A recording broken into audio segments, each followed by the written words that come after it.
그러면 우리 옆에 있는 270장입니다. 자, 같이 부르겠습니다.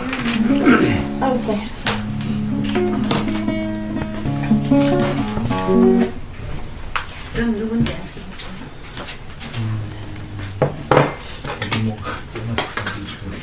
예, 시작하겠습니다.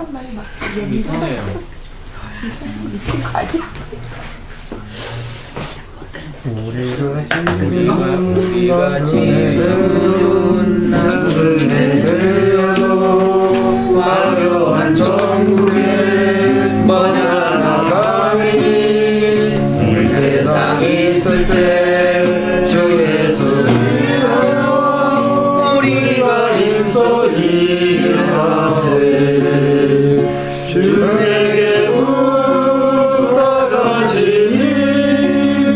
전사도 흥모하겠네 과목에 하신 그 주의 말씀을 온 세상 널리 전하세 주 예수 말씀이 온 세상 만민들 흉악한 죄에서 떠나라 하시니 이 말씀 듣고서 새 생명 얻는 이 기쁜 소식 전하세 주 내게 부탁하시니 전사도 흥모하겠네 과목에 하신 구주의 말씀을 온 세상 널리 전하세 영생의 복락과 천국의 발길을 난 백성 알도록 나가서 전하세 주 예수 말씀이 이 복음 전하라 우리에게 부탁하셨네 주에게 부탁하시니 전사도 흥모하겠네 과목에 하신 구주의 말씀을 온 세상 널리 전하세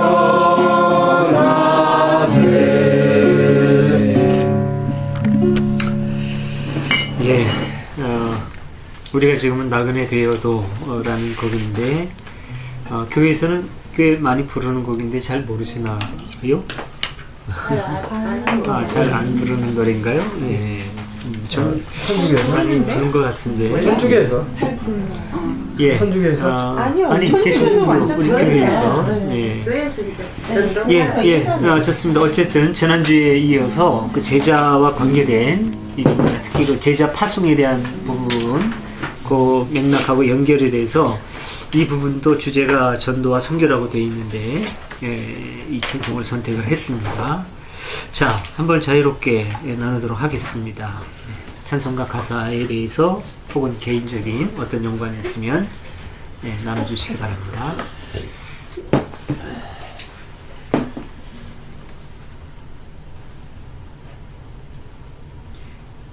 주 내게 부탁하시니 가면 무조건 전도 교회 나갈 때는 지상 명령이라고 하니까. 예.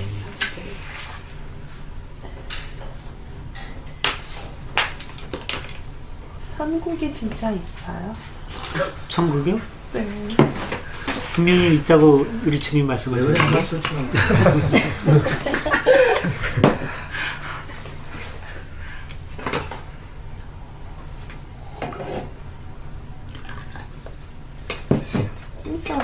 예수를 위해서 힘써 일하지 않으면 천국에 못 가는 거죠. 천국에 못 가냐고요? 네. 천국에 가는 거예요? 천국에 가는 겁니까? 가린이 그랬잖아요. 네. 여기서 이제 그랬죠. 여자나 가린. 근데 왜 이런 거 있어요?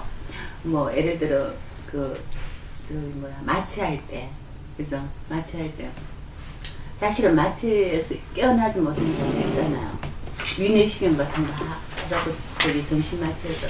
근데 이제 이렇게 그때 우리가 이제 잠이 들 때 그때 생각을 이렇게 만약에 천국이 있다, 사후에 천국이 있다고 생각하면 굉장히 마음이 편안할 것 같아요. 그죠? 그냥 맡긴다. 내 영혼을 맡긴다. 그냥 그래. 뭐 비록 내가 자격이 있고 없고 그런 거 떠났어. 교리적으로는 자기를 계속 따지지만 그거 떠나서 있다고 생각한다면 그냥 그 순간이 굉장히 편안한 그냥 그렇게 생각하면 안 돼? 그리고 천국은 이 땅에서 마치는데. 있지만 마치지. 아니 마치지 그러니까 마지막 못 깨어날 때 못 깨어날 때를 생각한다면 또 네. 불안할 수 내 있어. 말은 그냥 평소에 그러면 그 생각하지 말고 차라리 마취제를 맞으시라고. 굉장히 편하거든요. 아, 진짜. 아니 난 천국 뭐 그런 거 믿지 않지만 천국 지옥 천국 생각 안 해도 마취제 맞으면 매우 편해요. 그래 그 죽으면 잠들 더 때 편하고. 굉장히 그 편한 천국에 대한 아이고, 그 얘기 하나 해볼게요. 예. 어떤 사람이 천국을 갔대요. 굉장히 이제 사마을 해서 천국에 갔는데 천사가 안내를 하더래요. 쭉 안내를 하는데 안내 따라 쭉 가보니까 불교인들이 모여가지고 찬불가를 드리고 있더래요. 그래서 불교인도 여기 올 수 있는 거네? 그리고 조금 지나가 봤더니 무슬림들이 모여가지고 또 열심히 알라를 찬양을 하고 있더래서 이슬람교인들도 여기 올 수 있는 거네? 그러고 이제 쭉 갔더니 자기가 보도 듣도 못한 이상한 종교인들이 그냥 자기 예식에 따라서 뭐 춤도 추고 이상한 행동도 하고 그러더래요. 그래서 이제 천국이 내가 생각한 거하고 영 다르네.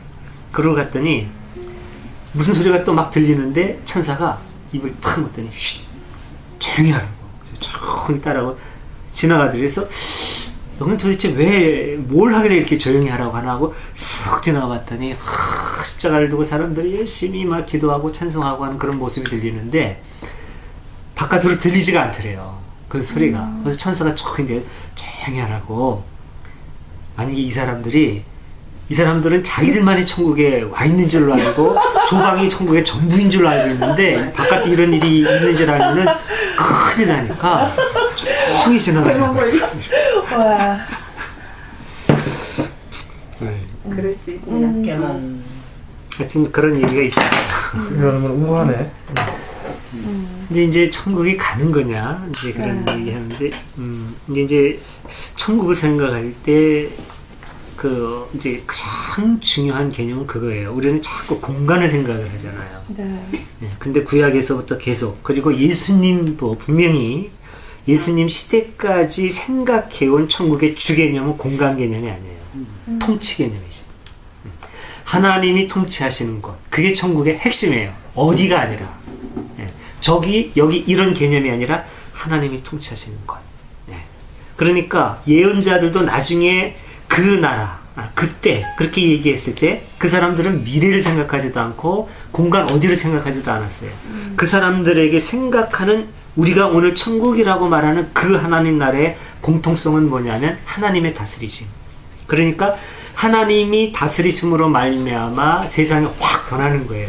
어떻게 변하느냐면은 약육, 강식, 폭력, 싸움 이런 게 없어져요.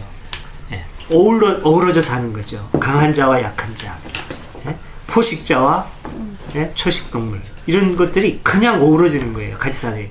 골짜기가 그 산이 뭐라 그럴까? 산이 깎여지고 거기서 깎여진 게 이제 골짜기를 메워서 평평해지는 그런 세상. 그러니까 상태를 말해요. 하나님의 통치 그리고 통치로 말미암는 상태. 그러니까 천국은 상태지 공간이 아니라는 거. 이게 이제 천국 생각할 때 굉장히 중요한 개념이고, 그다음에 이제 주기도문에서도 그 어떤 교리적인 때가 가장 타지 않은 교리적인 때가 가장 타지 않고 예수님이 주신 말씀으로 우리에게 오는 것 중에 뭐라 그럴까 가장 그런 점에서 순수하다고 할까 그런 예수님의 가르침이 나는 주기도문이라고 생각을 해요.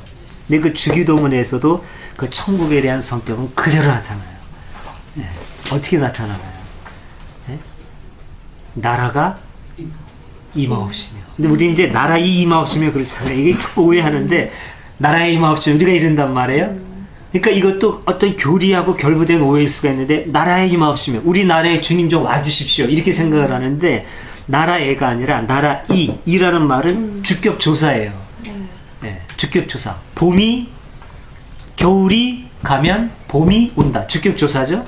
네, 주격조사예요. 근데 이가 붙는 거는 이제 받침이 붙을 때죠. 겨울이 가면 봄이 온다. 다 받침이 있잖아요. 그러니까 이제 이가 되는데 받침이 없으면 이가 아니라 가가 되죠. 내가 간다. 네가 가면 나도 간다. 내가 가니까 뭐 너도 따라와. 받침이 없으면 가가 주어가 된단 말이야. 근데 나라는 받침이 없잖아요. 그럼 나라가 임하옵시며가 돼야 돼요. 네. 근데 이게 왜 나라 이가 되었느냐? 이건 제가 정확한 건 아닌데 문법적인 오류인 거는 분명해요 지금. 근데 왜 이런 문법적인 오류가 발생했느냐? 몇 가지 설이 있는데 우리말 성경이 처음에는 서양 선교사들이 번역 사업에 많이 참여를 했어요. 네, 이게 1800년대에 번역이 되고 1910년도에 번역이 되고 30몇 년도에 한 번 또 번역이 되고 57년도인가에 또 번역이 되고 몇 번 번역이 됐는데 30년대까지 번역이 됐을 때 그 서양 선교사들이 참여를 했을 겁니다. 네. 57년도부터인가 그때부터가 중요해요. 그때는 이제 히브리 원전을 참고하는 번역이 되는데 근데 그때 아무튼 이자란 조사가 들어가는데 이게 국문학적으로 그때 그런 조사를 썼는지 아니면 선교사들이 잘 몰라서 주격조사를 이를 붙였는지는 잘 모르겠어요.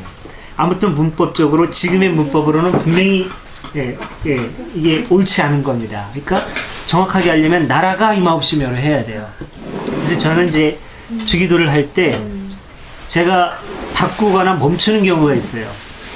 나라 임하옵시며 할 때는 꼭 나라 임하옵시며 이렇게 나라가 임하옵시며를 난 바꿔서 하고 오늘날 우리에게 일용할 양식을 주옵시오 이렇게 돼 있죠. 이건 오늘날이 아니라 오늘이에요. 오늘 일용할 양식을 주옵시오. 이건 우리의 모든 게 하나님의 것이라는 고백이거든요. 네. 오늘 이거 있지만 이게 내 거 아니라는 거죠. 하나님의 것이니까 오늘 이걸 하나님한테 받아서 쓴다는 이런 오늘 우리에게 일용할 양식을 이렇게 해요. 네. 이제 가끔 멈출 때는 우리에게 죄 지은 자를 사해 준 것 같이 이게 이제 찔릴 때 좀 멈추고 이제 주기도문을 생각하면서 하면 이게 만만한 게 아니에요. 결코 쉽게 할 수 없는. 근데 어쨌든 이 주기도문의 천국의 성격도 잘 나타난다는 거죠. 그건 나라. 네. 하나님의 공간이 아니라 하나님의 나라. 하나님이 통치하시는 나라. 그리고 그 나라는 고백하듯이 나라가 임하옵시며 나라가 오는 거예요. 우리가 하나님의 나라 가는 게 아니라 하나님의 나라가 이리 오는 거죠. 그러니까 예수님 말씀하시기를 천국이 여기 있다 저기 있다 할 것이 아니라 두 가지로 얘기를 해요. 복음서에 보면 천국은 너희 가운데 있느니라 라고도 하고 또 하나 뭐더라? 너희 가운데 있다? 마음이 있다고 그랬나? 예. 있다고 그랬나? 어몽이라고 네. 그랬죠. 네, 너희 가운데가 이제 어몽이고, 네, 어몽이고, 그 다음에 하여튼 마음인가 뭐 있어요. 그러니까 천국은 오는 거고, 임하는 거고, 이루는 거예요. 네, 하나님의 뜻이 하늘에서 이룬 것처럼 땅에서도 이루어질 때 하나님의 나라가 임하는 거죠. 그러니까 죽어서 뭐 저기 가고 이런 개념은 없는 거예요. 네, 이거는 이제 나중에 후대 만들어지는데 아브라함이나 뭐 다윗이나 이런 사람들한테는 사후 미래 이런 건 계시된 적이 없어요. 전혀 모릅니다. 아브라함, 이삭, 야곱, 그 다음에 다윗 다 한번 찾아보세요. 나 죽으면 천국 갈 거야? 이런 게 있나? 없어요. 네, 전혀 없습니다. 그런 게 없어요. 이 부활, 그 다음에 미래 어디 가 이런 거는 조로아스터교로부터 조로아스터교의 영향, 그 다음에 그리스 철학의 영향, 이걸로 이제 2세기에서는 굉장히 활성화되고 신약이 갖고 있는 모든 그런 뭐 부활론, 내세론 그런 것들이 2세기에 이제 쫙 이제 만들어지는데 그런 데서 참 격동의 세기죠. 2세기가 5세기 이전에 다른 민족하고의 접촉이 없었을 때 순수 유대 족속의 신학은 그런 미래적인 게 없어요. 아주 현실적인 그런 적이. 그러니까 최고의 복이 뭐냐면 장수하는 거예요. 네가 땅에서 장수하리니. 그 다음에 많은 후손을 거느리는 게 복이죠. 아브라함한테서 전 최대의 축복이 뭐냐면 너의 후손이 바다의 모래알 같으리라. 죽으면 너 천국 갈 거야. 너 부활해. 이런 거 전혀 없습니다. 아브라함, 다윗 없는 거예요. 네. 지금 천국에 대해서 지금 설명이 지금 좀 길어졌는데. 저도 모르겠어. 중요하죠. 예, 천국 개념이. 그렇다고 해서 그러면 우리가 죽은 다음에 가는 그런 천국은 없는 거냐? 저 그렇다고 얘기한 적 없습니다. 예. 그 다음 세계에 대해서는 저는 솔직히 잘 모르겠고, 근데 오히려 사후의 세계에는 저는 우리 기독교의 전통적인 가르침보다는 불교의 가르침에 더 뭐랄까 의미를 두고 싶고, 모르겠는데 있는지 없는지 죽은 다음에 어떻게 되는지 이제 모르겠지만 불교에서 설명하는 사후와 미래의 세계 쪽이 훨씬 더 가능성이 있지 않을까, 그런 생각을 갖고 있습니다. 선생님은 실제로 모르세요? 죽은 후에는 어떻게 되는지? 모르죠. 정말 모르죠. 몰라요. 나만 하나. 어떻게 됐는데요? 난 죽으면 끝이라고 생각해. 우리 어머니가 돌아가시니 다시는 안 돌아오고 싶어.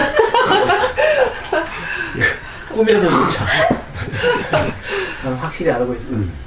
아니 굳이 있다면 그 불교에서 말하는 게 가능성이 많다는 말씀이시죠, 그러면? 네네네. 굳이 있다면. 연기설? 네네.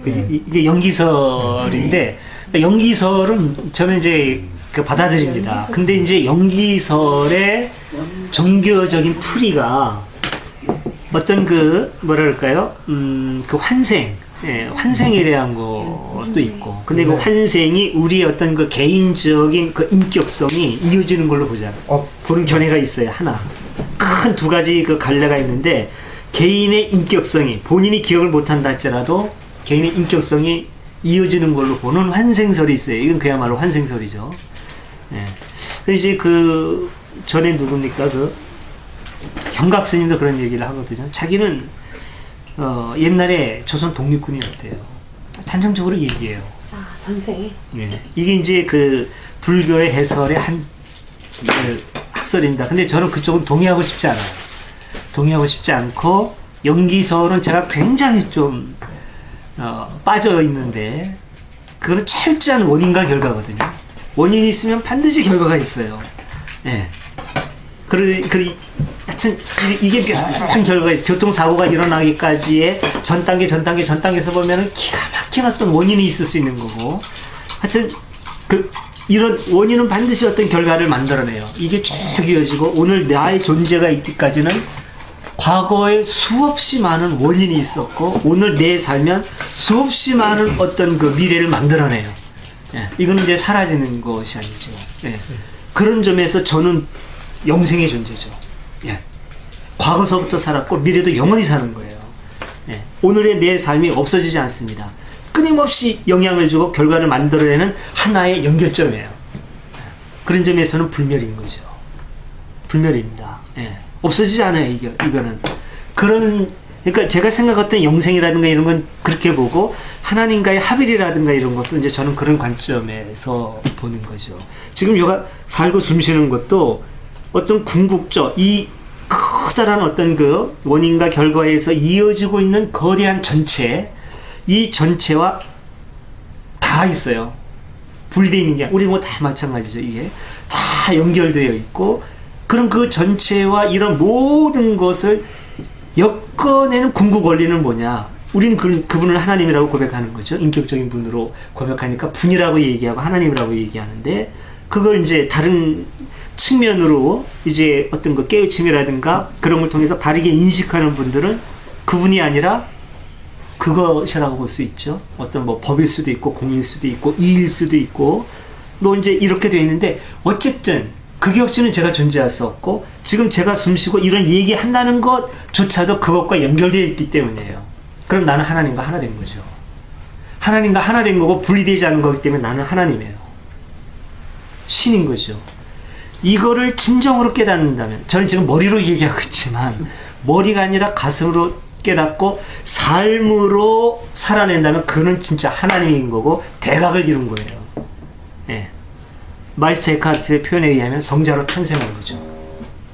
기독교 전통에서 그렇게 성자로 탄생한 하나님의 아들, 그가 누구냐면 바로 예수 그리스도고, 그래서 그를 하나님으로 고백하는 거고 하나님의 아들로 고백하는 거고, 그를 믿고 따르는 사람들은 예수님이 말씀하신 것처럼 앞으로 너희는 나보다 더 큰 일도 하리라 라고 말씀한 것처럼 그렇게 돼야 된다는 거죠. 이게 이제 에카르트의 영성이에요. 그러니까 그저 예수님 바라고 구원해 주세요라고 하는 그 차원에 머무를 것이 아니라 우리는 성자로 탄생해야 된다는 거죠. 계속해서. 이제 뭐 제가 생각하는 뭐 영생이라든가 뭐 부활도 마찬가지고 이제 그렇습니다. 그런데 여러 가지 가능성 그냥 흐트러 놓지 말고 좀 뚜렷하게 하나만 제시해봐. 도대체 뭔데? 그렇게 묻는다면 저는 모른다고 말할 수밖에 없는 거죠. 모르겠어요. 어느 쪽인지는 모르겠어요. 다만 저도 굉장히 현재형의 사람이고 저는 구원받았다고 확신하지만 지금 내가 이렇게 하나님과 함께 있기 때문에 저는 구원받은 거고, 구원받았다고 저는 확신합니다. 이게 구원이죠. 그리고 다 구원받은 사람들이고 존재하는 모든 게 구원받은 거고, 이게 유니버설 설베이션이죠. 유니버설 설베이션. 만인의 구원, 우주적 구원. 그리고 중요한 건 바울이 꿈꾼 것도 이거였다는 거죠. 바울의 꿈도 결국은 바울의 구원론도 만유 구원론으로 갑니다. 유니버설 설베이션으로. 바울이 편협한 교리주의로 탁 그쳐서 예수 안 믿으면 구원 못 받아가 아니라 궁극으로는 유니버설 설베이션으로 가요. 바울도. 예. 아무튼 제가 알고 있는 건 뭐 이게 거의 뭐 전부인 것 같습니다. 뭐 죽음 후의 세계 뭐 이렇게 저렇게 연결지어서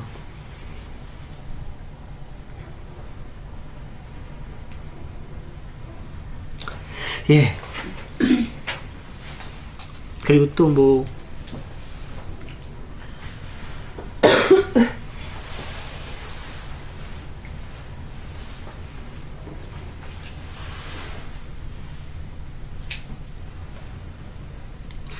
후렴에 한번 보면요.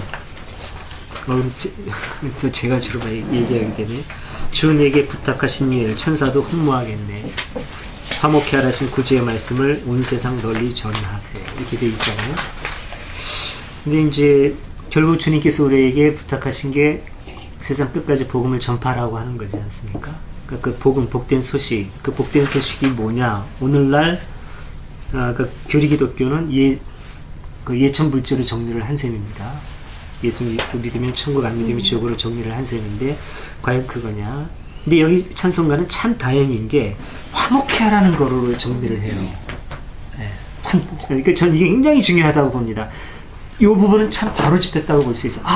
화평, 세상에 평화를 전하는 거. 이게 저는 복음의 핵심이었다고 봅니다. 아까 얘기한 예언자들의 꿈하고도 맞닿는 것이, 예언자들이 얘기하는 게 우리 조직 안에 들어와 그래야만 구원받아, 다른 시스템엔 구원 없어, 이게 아니라 온 누리, 온 세상이 화평해지고 사륙이 없어지고 강자와 약자 할 것 없이 다 어울려서 같이 지내는 그 세상을 꿈꾼 거지 않습니까?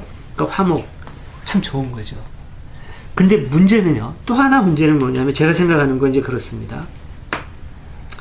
바로 이렇게 화목케 하라 하신 그 뜻을 전하기 위해서 이 뜻을 헤아리지 못하는 미련한 사람들을 정복한 역사는 너무나도 많아요. 우선 그 최초의 전도자, 기독교 이전에 알렉산더라고 하는 사람이 이런 확신을 가졌습니다. 알렉산더, 굉장히 위대한 사람이죠. 알렉산더가 다른 정복자다라고 하고 다른 거는, 알렉산더는 우주적이고 세계적인 뜻을 품은 사람이에요. 아리스토텔레스의 제자입니다. 아리스토텔레스가 플라톤의 제자죠. 플라톤은 소크라테스의 제자예요. 직제자입니다. 그것도 소크라테스, 플라톤, 아리스토텔레스, 알렉산더로 이어져요. 그 가르침이. 그러니까 알렉산더는 스승의 가르침을 따서, 이 사람들은 그리스에만 머무는 게 아니죠. 이 당시 그리스의 철학 자체가 우주적이고 세계를 품어요. 이데아를 그리는 거죠. 우리말로 하면은 천국이죠. 이데아를 그리는 거예요. 그러니까 그 알렉산더는 그런 확신을 가졌던 사람입니다. 그리스의 이 위대한 문화, 이 철학을 인류가 공유해야 인류는 비로소 진정으로 행복해진다. 이거를 우리만 갖고 있는 것은 죄악이다라는 생각을 가져요. 그래서 이것을 온 누리에 나누기 위해서 세계로 진출한 사람이에요. 그 좋은 뜻을 그런데 이제 동의하지 않기 때문에 무력으로 점령하는 거 아닙니까? 이 뜻 때문에 얼마나 많은 사람을 죽였냐. 저는 뭐랄까 이 세상에서 영웅이라고 부르는 사람들 결코 동의하고 싶지가 않아요. 살인자지. 율리우스 카이사르건 알렉산더건 저 누굽니까 징기스칸이건 저는 극악무도한 살인자지 저는 영웅으로 부르고 싶지 않아요. 어떻게 한두 명 죽이면은 살인자고 수만 명을 죽이면 영웅이 됩니까? 저는 이 모순을 도저히 받아들일 수가 없고 이제 어쨌든 이제 이렇게 이렇게 했단 말이에요. 근데 그 다음에는 누가 그런 생각을 가졌느냐? 기독교가 그런 생각 가진 거죠. 기독교가 이 아름답고 좋은 뜻을 다른 종교는 얘기하지 않겠어요. 다른 종교도 있어요. 근데 이제 이건 제 결심이기도 하고 다른 종교 제가 가능하면 언급 안 하겠습니다. 기독교가 이 좋은 뜻을 전하기 위해서 얼마나 많은 사람들, 이 귀한 진리를 모르는 우매한 사람들을 죽였는지는 기독교 역사가 증언하고 있죠. 그리고 이 비슷한 일을 또 한 사람들이 있습니다. 네. 일본 사람들. 일본 사람들이 확실한 거는 뭐냐면은 저 제국주의의 침략을 본 거죠. 네. 근데 일본은 이제 이 무서운 세계를 보고 있는 거죠. 저 제국주의의. 그리고 자기뿐만 아니라 자기 혼자 맡기도 힘이 없지만은 이거를 같이 피부 색깔도 같고 생각도 많이 공유했던 아시아 사람들하고 뭉쳐서 아시아 전체를 지켜내기 위해서 아시아를 하나로 만들려고 하는 거죠. 그게 대동아 공영정신 아닙니까? 대동아 공영. 같이 번영하자는 거지 일본만 번영하자는 게 아니에요. 대동아 공영. 그런데 문제는 일본이 먼저 깨달았고 일본이 옳기 때문에 일본이 중심이 돼야 되고 일본이 제시하는 방식으로 하나가 돼야 돼요. 동의하지 않으면은 그러면 이 중심이 흔들리니까 무력으로라도 해야 되는 거죠. 이게 대동아. 그래서 그 이토 히로부미가 안중근의 총에 쓰러지면서 마지막으로 남긴 말이 뭐냐면 어리석은 이라는 말이었대요. 어리석은. 너는 너희 민족만 봤지 대동아 공영의 정신을 못 봤구나. 너는 민족주의에 갇혀있는 어리석은 자다. 나는 민족의 벽을 뛰어넘어서 아시아 전체를 내다보고 아시아 공영을 내다보고 일을 하고 있는데 라는 생각을 가진 사람이에요. 근데 그게 어쨌든 그 뜻은 그런데 내가 갖고 있는 시스템, 내가 갖고 있는 조직이 중심이 돼서 내 방식 이걸 버리지 못하니까 결과는 어떻게 되느냐면 수많은 이웃을 죽이고 학살하는 결과로 나타나는 겁니다. 제가 왜 이 얘기를 말씀하는지 아시겠습니까? 기독교가 아무리 좋은 뜻을 품어도 정말 세계를 화평케 하고 뭐 좋아요. 저도 뭐 예언자 정신에 반하고 예수 정신에 반한 사람이니까. 근데 우리만 그래서 우리 방식으로 라고 얘기하는 한 기독교도 다를 게 하나도 없어요. 과거에도 그랬지만 앞으로도 예동도 마찬가지고 예동이 우리 방식 아니요. 진보 신학, 민중 신학 그 어떤 신학 그 어떤 앞선 체계도 우리가 앞서 있으니까 우리 방식 고집하는 순간 이거는 이제 망가지는 거라는 것이요. 이 얘기를 좀 후렴에서 좀 제가 강조하고 싶었던 부분이고. 화평이 먼저라는 뜻이. 네? 그러니까 화평이라고 하는 것은 어떤 면에서 먼저 나중을 가릴 것 없이 그건 어떤 보편 개념이에요. 일과 공회. 단 화평케 하는 그 세계를 구현할 어떤 절대적인 수단을 내가 갖고 있다라고 생각하더라도 내 방식을 절대화하지 말라는 거죠. 상대화해서 나는 그 중에 하나라는 생각을 갖는 게 굉장히 중요하다는 거죠. 그럼 기독교도 그거를 다룬 게 영화 얘기하자면 미션이 있잖아요. 네. 어떤 신부님은 이 무기를 들고 어떤 신부님은 같이 모여서 이렇게 그게 항상 그런 게 반복이 되잖아요. 그렇기도 한데 저는 미션에 대해서 좀 불만이 많아가지고 그것도 서구적인 시각과 그 우월의식에서 벗어나지 못한 영화라는 생각이 저는 들어요. 저는 그것만 얘기하고 싶은 게 아니라 우리 삶 속에서도 부딪힌다는 거죠. 네네. 그런 비슷한 일들이 계속 이렇게 결과적으로 선택을 해야 되는데 한국적인 경우도 마찬가지고 또 집안에서 개인적으로 또 어떤 강도가 왔거나 이런 경우도 그렇고 항상 부닥친다는 거죠. 그리고 그 가벼운 뭐 직장에서 일을 할 때 견해차이가 빚어졌을 때 그럴 때도 그 선택을 해야 되는 거고 네. 예동도 마찬가지고 그랬을 때 그 가장 중요한 그 기준점이라고 해야 되나? 그거 과연 뭘까? 그리고 본인이 그렇게 생각하지만 주변 사람들이 절대 다수가 동의 안 할 수 있잖아요. 네. 그러면 또 왕따 당할 수도 있거든요. 아까 기준점이라고 얘기했죠. 제가 생각하고 싶은, 제시하고 싶은 기준성은 상대화예요. 상대화. 내가 갖고 있는 게 참 좋을 수 있다. 단, 다른 사람도 그만큼 좋을 수 있고 더 좋을 수도 있고, 그러니까 내가 갖고 있는 게 절대가 아니다 라고 하는 상대화. 이게 종교에 있어서는 너무너무 중요해요. 특히 종교 갈등을 그 앞으로 이제 해소하는데 너무 중요한 게, 종교라고 하는 것 자체가 절대 신념 체계예요. 종교를 절대 신념 체계라 그래요. 종교는. 이거는 절대적으로 옳다라고 하는 그 어떤 절대 궁극, 절대 진리를 추구하는 게 종교거든요. 예. 그러다 보니까 우리가 발견한 이게 절대적이야라고 말하기 쉬운데, 아니 그게 아니라 그 절대가 바깥에 저기 있다고 어디에 있다 하더라도 인식하는 우리가 절대자가 아닌 이상 내가 갖고 있는 내 인식, 내 조직, 내 시스템은 결코 절대적이 아니라는 거죠. 왜? 내가 상대적이니까. 내가 절대자가 아니라니까. 그러니까 이 종교에 몸담고 있는 사람이나 조직이 잊지 말아야 될 게 그거예요. 절대 궁극적인 존재가 어디에 있다 하더라도 그거를 발견하고 그와 하나 되려고 하는 나는 절대적일 수가 없다라고 하는. 그러니까 철저하게 자기 자신이 아름답다, 좋다 라는 얘기는 좋은데 이게 절대적이다, 이건 아니다라는 얘기는 하지 말아야 된다는 거죠. 네. 이게 그러니까 종교다운, 제가 이제 말하자면 다원주의에 속해 있는데 다원주의의 핵심 개념이에요. 다원주의의 핵심 개념은 상대화에 있어요. 기독교도 상대화시키는 거죠. 다른 종교랑 그 중에 하나지 가장 우월, 여러 개 다 좋은데 이게 가장 우월해. 이렇게 해도 이거는 다원주의하고는 다른 개념이에요. 이건 포용주의 쪽으로 들어가야 돼요. 개념으로 저는 보고, 누군가가 언제 그런 얘기를 했던가 어디서 제가 본 것 같아요. 그런 얘기가 있더라고요. 우리 예동에 올라왔나? 하여튼 뭐 어느 신이 천사한테 이제 절대 진리를 탁 주고서 가서 사람들한테 전해주라고. 그래서 천사가 이제 갖고 왔는데 뭐 어떻게 했대더라? 어떻게 해서 뭐 내려오다가 어디에 걸려 넘어졌는지, 그럼 이걸 팍 놓쳐가지고 오다가 이게 산산조각이 났대요. 그래가지고 여기저기 막 떨어졌는데 그 파편을 탁 주워줬는데 보니까 절대 진리이거든요, 이게. 그래서 우리가 절대 진리를 갖고 있다고. 저기서도 절대 진리 우리가 갖고 있다고. 사실은 수천 수만 개의 파편 중에 하나인데. 맞는 말. 예. 근데 그랬다는 얘기를. 우리 예동에는 없었어요. 예동이 없었어요? 예. 그냥 어디서 다른 데서 보죠. 그렇게 볼 수 드래곤볼도 6개가 다 모아져야 되는 거죠.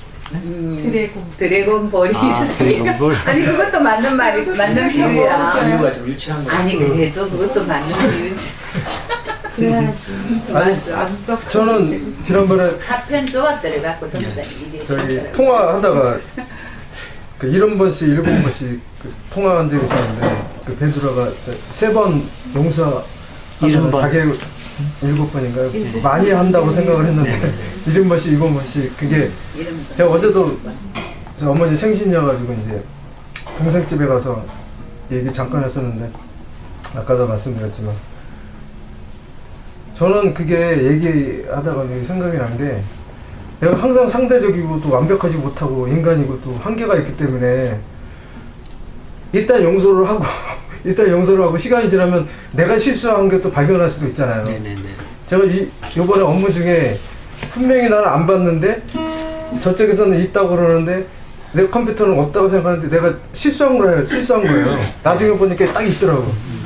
분명히 몇 번씩 확인했는데 그만큼 이렇게 유한하고 약점도 많고 그런 건데 자기가 옳다고 하고 이렇게 그러면 거기서 70번씩 7번씩이라는 게 일단 용서하고부터 하고 그러면 나중에 내가 실수했구나. 그런 게 아닐까. 네네. 사실 예, 진짜 예. 용서하라는 게 아니라. 굉장히 중요한 얘기인데 이제 70번씩 그 베드로가 물은 게 저에게 죄를 지은 사람을 얼마나 용서하면 되겠습니까? 7번까지 용서하면 되겠습니까? 라고 물어요. 여기도 7이라고 하는 숫자가 등장하죠. 여기에서 베드로가 생각하는 건 뭐냐면 7은 완전수라고 그랬잖아요. 7번까지 용서할 수 있다면 그건 거의 완벽에 가까운 걸 거라고 생각을 하는 거죠. 7번까지라도 용서. 근데 예수님은 그게 잘못하면 거기서 의미에 집중했을 때는 무한히 용서하라고 하는 해석이 가능한데 잘못하면 7이라고 하는 숫자에 또 집착할 수 있겠죠. 7번까지 용서해서 완전히 용서한 거야. 너 근데 8번째 잘못했지. 넌 가차없이. 이럴 수도 있는 상황으로 예수님은 인식하셨던 것 같아요. 그 상황을 놓고 봤을 때. 그래서 예수님이 하신 말씀이 7번이 아니라 70번씩 7번이라도 하라. 그럼 7, 7이 49, 490번. 이건 무한이죠, 그야말로. 예.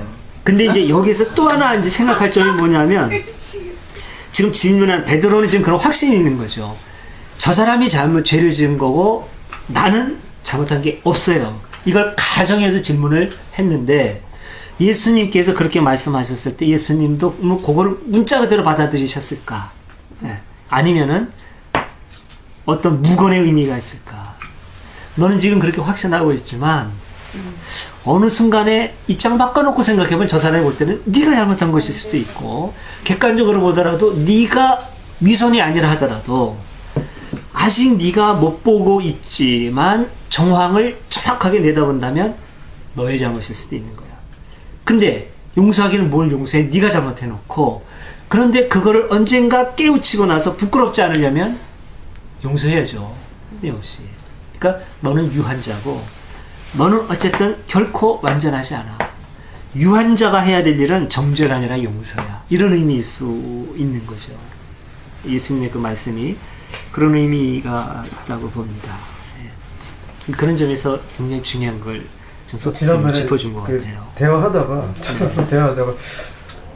언뜻 그런 생각이 드는 거예요. 내가 용서한다는 건 완전히 이게 높이 이렇게 서가지고 그런 건데 어떻게 보면 교만이고 어쩌면 자기가 신의 위치에 있을 수도 있는 거고 그러니까 이거는 아닌 것 같다는 생각이 들더라고요.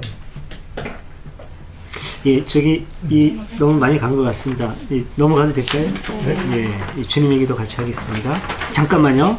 아까 그 천국에 대한 부분을 생각을 좀 하시면서 그냥 그 주기도 할 때 외우지 마세요. 머리에서 그냥 나오지 마시고 가슴에 한번 담았다가 의미를 생각을 하고 그 다음에 고백하시기 바랍니다. 같이 하겠습니다. 하늘에 계신 우리 아버지, 아버지의 이름을 거룩하게 하시며 아버지의 나라가 오게 하시며 아버지의 뜻이 하늘에서와 같이 땅에서도 이루어지게 하소서. 오늘 우리에게 일용할 양식을 주시고 우리가 우리에게 잘못한 사람을 용서해 준 것 같이 우리 죄를 용서하여 주시고 우리를 시험에 빠지지 않게 하시고 악에서 구하소서. 나라와 권능과 영광이 영원히 아버지의 것입니다. 아멘. 예. 네, 정말 이 짧은 문장 속에 엄청난 의미가 담겨 있습니다. 네, 저희 부분은 전에 우리가 처음 모임 때 했어요. 이거 가지고.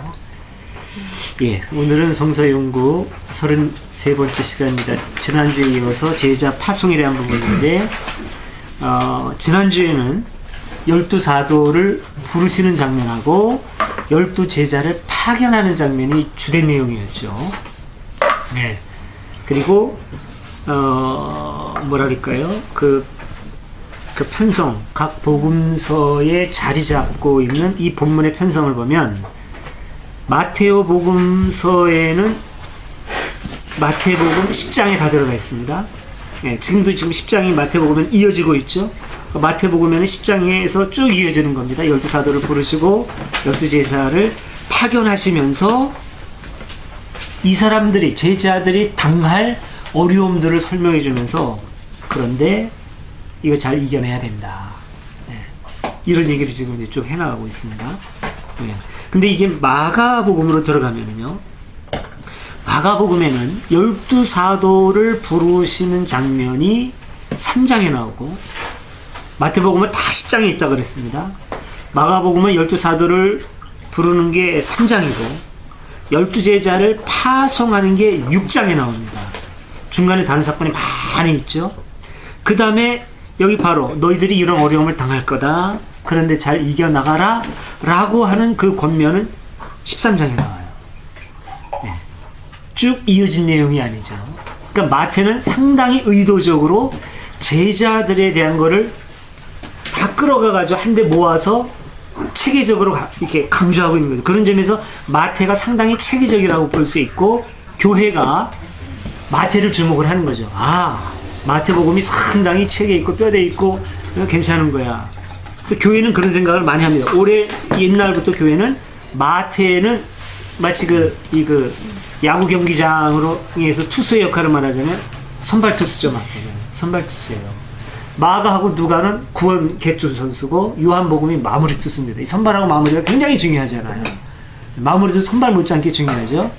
그래서 이 복음서를 영적으로 마지막 장식을 한 그 꽃, 복음서의 꽃, 아름다운 마지막 장식, 요한복음이고, 네. 복음서의 굳건한 뼈대, 마태복음이고, 네. 마가하고 누가는 이제 그 사이에서 네. 이렇게 생각을 하는데, 학자들이 발견한 거는 마태보다는 마르코가 처음에 복음의 원형을 받아내는 데 있어서 보다 더 정직하고, 비록 체계적이지 않다 하더라도 정직하고 원형의 모습을 제대로 갖춘 뼈대였구나 라고 하는 걸 학자들은 생각한다 그랬죠. 그렇게 봤을 때는 이런 제자들에 대한 이런 마태의 편성은 다분히 의도적이라고 볼 수 있고, 마르코까지에는 제자라고 하는 존재가 그렇게 두각되지 않을 수도 있었다는 거죠. 제자들에 대해서 예수님이 이렇게 챙기거나 그러지 않은 것일 가능성도 있죠. 예수님 당시에 제자들의 활동이나 이런 게 체계화되지 않을 수도 있는 거고요. 지금 12제자 있고 쫙 다른 사건 나오고 그 다음에 12제자를 파견하고 쫙 다른 사건 나오고 요 재난이 나온단 말이에요. 그러니까 예수 당시까지에는 예수 운동은 그렇게 체계적이지 않을 수 있다는 점도 우리가 염두에 둘 필요가 있는 겁니다. 누가에 보면 이 제자들에 대한 이 이야기가 우선 12장에 뭐 1절부터 뭐 한 8절 9절까지는 쭉 12장에 나오죠. 그런데 위선에 대한 경고, 두려워해야 될 뿐, 나를 안다고 증언함, 이런 주제로 나오는데 제자들에게 주는 사명이라든가 어떤 그 제자들의 역할에 대한 이야기라고 뚜렷이 읽혀지지가 않아요. 이 부분들이 이런 문제가 있습니다.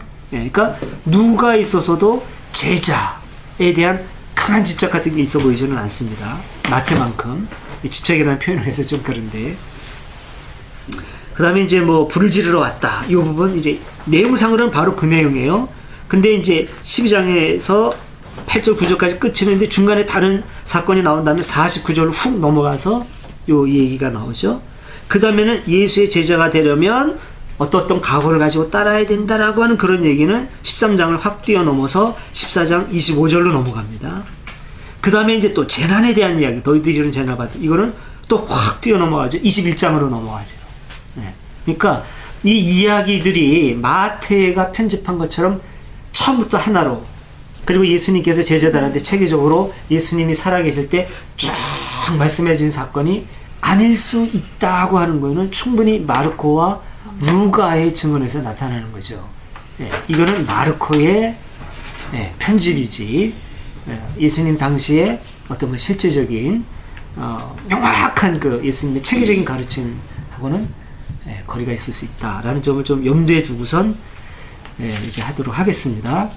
자, 오늘은 좀 서론이 길었는데요.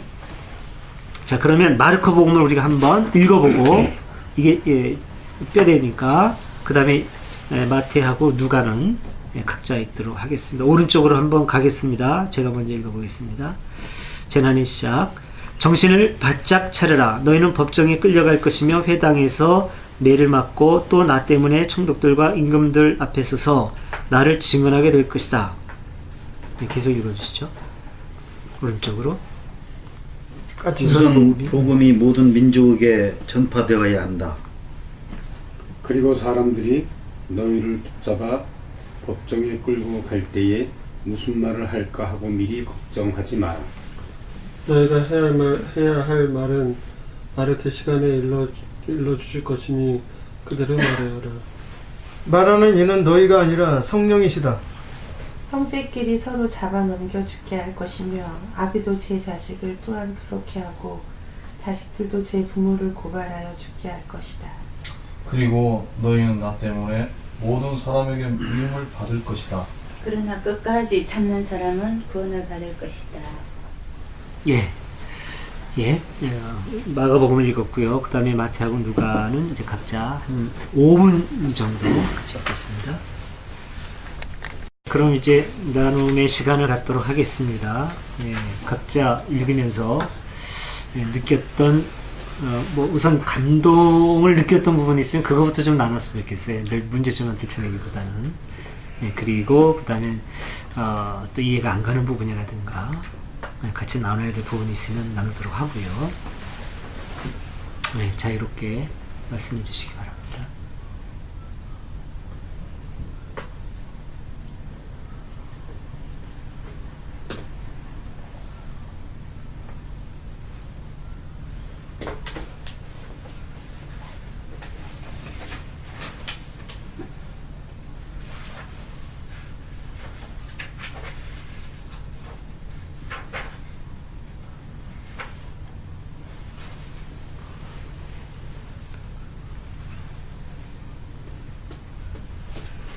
저는 이런 생각을 한번 해봤어요. 요즘 장자를 보고 있어요.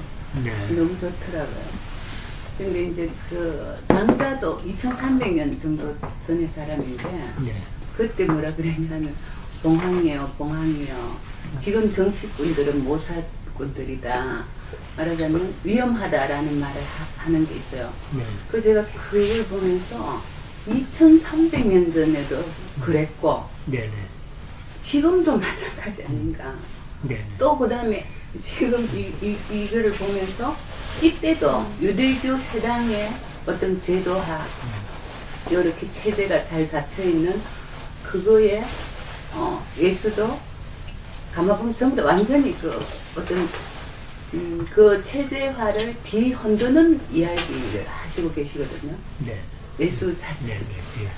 네. 그러다 보니까 계속해서 어떤 박해받을, 오늘은 그 뭐 박해 이런 데 대해서 나왔는데, 참, 이것이 바로 그냥 이것이 뭐, 인간 세상인가.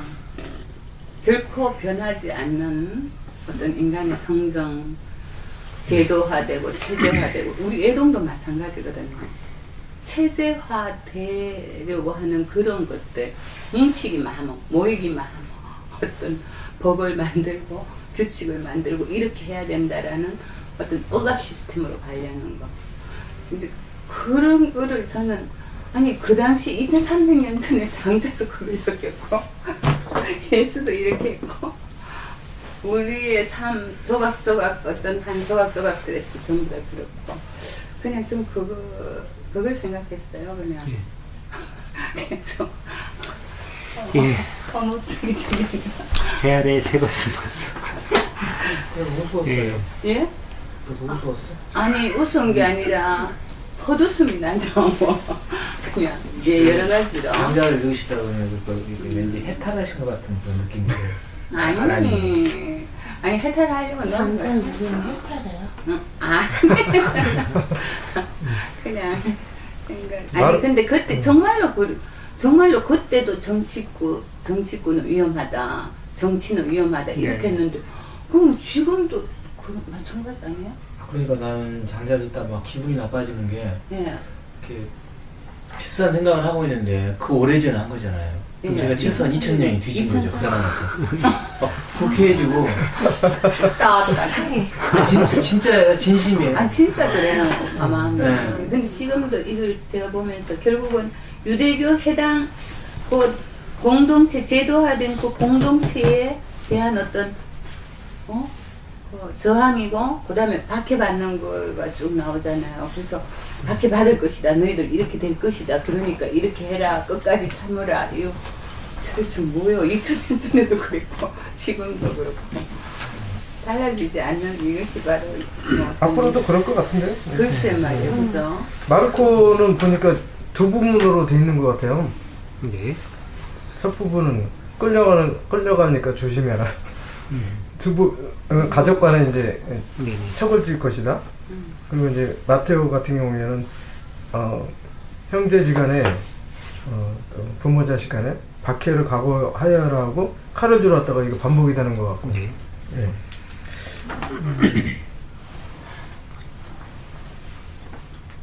뱀같이 슬기롭고가 네. 뱀이 어떤 놈이 슬기로운지 아담과 하와를 꼬셔가지고 꼬셔버리잖아요. 만들었지 않습니까? 그냥 매치가 안 되잖아요. 그렇게 슬기롭다 나쁜 거 아닙니까? 제 생각에는 이게 판단은 빨리 하고 네.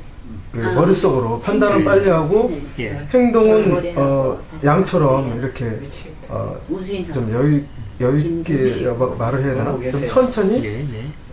그런 걸로 지금 익히는데 그 시대에 뱀에 대한 다른 생각이 있었던 것 같아요. 네, 지금 우리는 네. 지금 네. 네. 기독신앙에 들어져서 그 아담을 꽂혔던 나쁜 교환한 그렇게 생각하는데 뱀이 행동이 빠르지 않나요? 이때는 그 뱀에 대한 생각이 지금 우리의 생각과 네. 다르지 않았나. 네. 네. 저는 그냥 그 뱀이 적이 나타났을 때 빨리 도망가는 것처럼 그렇지 않은데 전혀 그냥 제 생각에 그러지도 않아요. 안 빨라요? 되게 빠른 것 같은데. 뱀이 네, 안 빨라요? 거북이보다는 빠르죠. 이렇게 하면 뱀이 못 따라오는데 이렇게 곡선으로 도망가면 그러니까 글쎄요. 머리가 아니 진짜요. 뱀이 막 쫓아올 때는 이렇게 봤어요. 나 안 해봤어. 여기 제가 이게 마테오 복음에서는 네. 어두운 데서 말하는 것을 너희는 밝은 데서 말하고 네. 기회 되고 속삭이는 것을 지금 위해서 외쳐라 그렇게 네. 예. 예. 지침을 주는 것처럼 했는데요. 네. 루카복음서에 가서 보면 네. 골방에서 기회 되고 속삭인 것은 지금 위해서 선포될 것이다 이렇게 네. 좀 네. 이야기를 서로 네. 어떤 얘기인지는 알겠는데 서로 네. 약간 그좀 다르네. 예. 그다음에 이제 반말은 거기에- 쥐가 듣고 예. 그거 같네. 반말은 쥐가 듣고 반말은 새가 듣는다.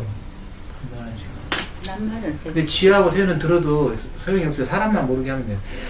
여기 마테오 복음에는 참새 2마리가 단돈 한 입에 팔렸는데 이쪽에는 5마리가 2푼에 팔렸으면 이쪽이 좀 비싼 거죠. 참새값이 그런 차이가 좀 있고요. 유치하다고 아니 역공하시네. 미치겠다. 아, 아니 뭐 미치겠다. 앞에 보험용으로 이런 거 하는 거 아니야? 그다음에 맞아요. 나를 안다고 증언한 면이 이제 양쪽에 루카 복음하고 마테오 복음에 공이 있는 내용인데요. 그게요, 누구든지 사람들 앞에서 나를 안다고 증언하면 나도 안다고 증언할 것이고 안 하면 나도 안 할 것이다. 이런 거 네네. 사람들이 다 하는 거거든요. 이거 좀 너무 좀 옹졸한. 그러니까 맞아. 예수께서 이런 말을 했으면 했을 것 같은데 도저히 짐작도 못 하겠어요. 이렇게 옹졸한 이야기를. 네네. 이런 분이 7번씩 용서해줘요. 아, 그러니까 그런 거는 좀 감동적인데. 아니 그러니까 이렇게 말이 안 돼서. 그러니까 나를 안다고 증언하면 나도 할 것이고 그래서 네가 안 하면 나도 안 할 것이고. 그거 옛날에 써먹은 거 아니야? 영화에서 나오잖아요. 이거 못 한국전쟁 때 인민군이 이게 지금 새꼬챙이 해놓고 이게 어디다 대고 뻗땜질이야. 저는 너무나 우리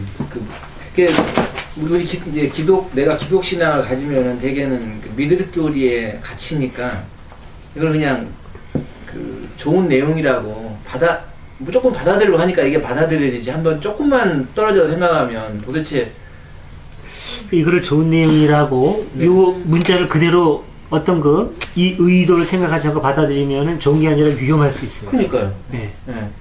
그렇죠. 이렇게 되면은 사람들에게 오히려 네네. 좀 좋지 않은 것을 네, 그럴 수도 있어요. 선도하는 것이 돼버리잖아요. 네네. 예, 아주 단순 무식하게 만들 네. 수도 있고, 네. 예, 여러 가지 그 사람이 처한 처지라든가 입장에 따라서 다양하게 적용될 수 있는 상황을 네. 해결시켜 버릴 수가 있습니다. 네. 네. 예, 네. 그리고 이제 제가 좀 이제 개인적인 체험인데 또 어제 우리 예동 카페에서 처음으로 어린이의 글을 봤어요. 근데 어린이 막 써나가시는 걸 보다 보니까 지금 여기 마태복음 맨 뒤에 있는 맞아들이는 사람이 받을 상 이걸 막 썼는데 여기에 그가 내 제자라고 냉소한 것이다 주는 사람은 반드시 상을 받을 것이다. 그러니까 그 어린이의 말투는 이 세상에서 축복받아야 될 사람은 그 억압받고 힘든 사람을 해방시켜주는 거, 그것만이 축복받을 대상이다는 이제 투로 써나가면서 이걸 쓴 거예요. 나 그때 이제 이거를 패러디한 줄 알았어요. 냉수 한 그릇을. 네. 의리님이 오늘날 상황에 맞춰서. 근데 오늘 보니까 진짜 성경에 그 말이 있네요. 네. 냉수 한 그릇이란 말을 네, 난 처음 봤어요. 처음 봤어요. 냉수 한 그릇이라는 이 표현을 네. 어제 보면서 너무 재밌다고 생각했거든요. 이제 다르게 표현된 거를 의리님이 네. 이렇게 오늘날의 상황으로 냉수 한 그릇 해가지고 좀 재밌게 써놓은 줄 알았더니 오늘 여기서 보니까 예. 성경에 그대로 있는. 이게 공동 번역이잖아요. 난 처음 봤어요. 냉수 한 그릇. 아까 이제 그 나를 안다고 증언하면 네. 이 부분에 대해서 이건 너무나 뭐 단순한 얘기, 뻔한 얘기라고 말씀을 그러니까 문자만 봤을 때 우리가 이제 그런데 중요한 거는요. 우리가 이제 자꾸 놓칠 수 있는 거 다시 한번 상기해야 될 점은 뭐냐면 누가 어떤 의도로 이 말을 했느냐에 따라서 굉장히 다를 수가 있어요. 네, 예를 들어 가지고 어느 조직 폭력 조직에서 문제가 있어가지고 너 나가 죽어. 그러면 그건 진짜 죽어야 되는 문제일 수 있어요. 네.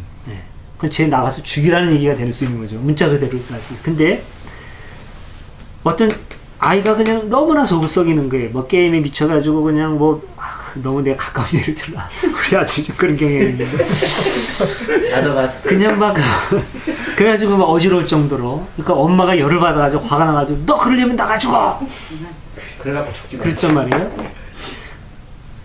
이거는 굉장히 다른 얘기예요. 180도 달리 나가 죽여라는 말 자체는 똑같은데 첫 번째 이제 조직을 배반했고 인정사정 없이 쟤는 내쳐야 돼. 나가 죽어 했을 때는 너 안 나가 죽으면 똘마니 시켜서 너 죽일 거야. 이런 얘기가 되는 거고 엄마가 나가 죽어라고 하는 걸 문자 그대로 받아들이면 큰일 나는 거죠. 예? 너 왜 지금이 얼마나 중요한데 지금 네가 그러고 있냐. 제발 너 그거 그만하고 좀 밥도 먹고 너 건강하게 살아야지. 엄마가 이 찢어지는 가슴 어떡하려고 그래. 근데 표현은 정반대죠. 너 나가 죽어. 이렇게 된단 말이죠. 그래서 성경에도 그런 부분이 있을 수 있는 거고 완전히 그냥 거꾸로 표현이 되는 경우도 있어요. 그러니까 중요한 거는 저자의 의도가 뭐냐. 이게 참 중요합니다. 그냥 문자를 보는 게 아니라 이 말한 사람이 무슨 의도로 말했는가. 저자의 의도. 다시 한번 이제 우리가 생각해야 될 것 중에 저자의 의도. 그 다음에 또 하나 중요한 건 뭐냐면은 어떤 상황에서 이 얘기가 나온 거냐. 컨텍스트라고 그랬죠. 우리는 지금 보고 있는 건 이제 텍스트입니다. 교재예요, 텍스트. 근데 이 텍스트가 그대로 뚝 떨어진 게 아니고, 지금 이제 뚝 떨어진 걸로도 이제 보는 사람이 있지만, 뚝 떨어진 게 아니라, 이 사건, 혹은 스토리가 기록되게 된 컨텍스트가 있단 말이죠. 그 배경이, 시대적인 배경, 사회적인 배경, 이런 여러 가지가 있는데, 이걸 동시에 봐야 된다는. 그렇지 않으면 이걸 해석되기가 어려운 거예요. 2000년 전이라고 하는 시대적인 간격, 그 다음에 그때 거기라고 하는 어떤 공간적인 이런 간격을 우리들은 이제 잃어버릴 수 있죠. 그러니까 이런 거를 다시 연구하고 찾아내가지고 이런 거였어 라고 자료를 제공해주는 게 이제 그 신학의 역할인 거죠. 근데 우리는 지금 그 신학에 대해서는 이제 충분히 알지 못하기 때문에 같이 모여서 이런 이제 설명도 나누고 이렇게 지금 연구한 거 아닙니까? 그러니까 이제 그거를 보는 게 참 중요해요. 우선 마르코 복음이 갖고 있는 단순하지만 마태나 누가가 갖고 있는 내용을 다 담고 있는 뼈대, 오히려 체계적이지 않기 때문에 더 원형에 가깝다고 우리가 볼 수 있는 그 상황이 도대체 왜 여기에 이렇게 기록되었을까라고 하는 거를 먼저 물어볼 필요가 있습니다. 우리가. 마가복음의 기록 연대가 언제쯤이라고 했었죠? 50에서 60년 주후. 70년경입니다. 50에서 60년은 이제 바울의 서신 최초의 그 성서 기록이고 마르코 복음은 70년을 전후한 시기로 보거든요. 70년을 전후한 시기는 딱 유대 전쟁하고 그대로 일치하죠.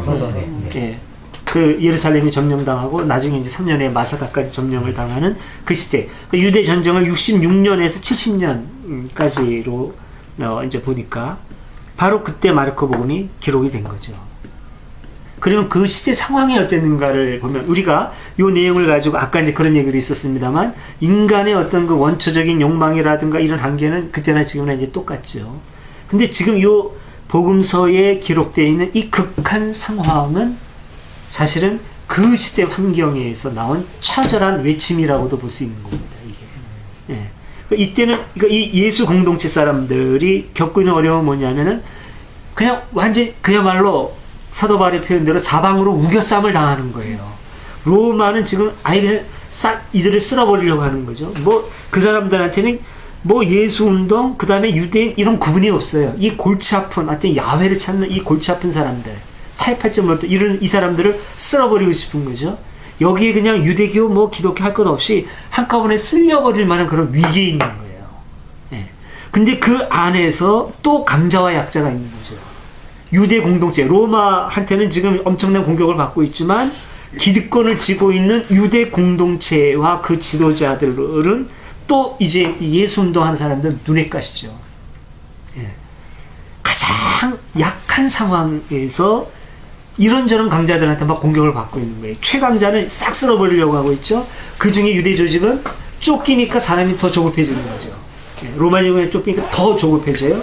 여유가 없어지니까 더 이제 강팍해지고 여유도 없어지고 그 상황에서 예수 운동을 하는 사람들은 극한 상황에 내몰리는 겁니다. 지금 이게 그래서 여기에서 예수 운동을 하는 사람 어떻게 해야 될지 지금 이제 그야말로 믿음이 없으면 객관적인 상황 분석만 하면은 멸망밖에 없는 거지. 이건 죽는 수밖에 없어요.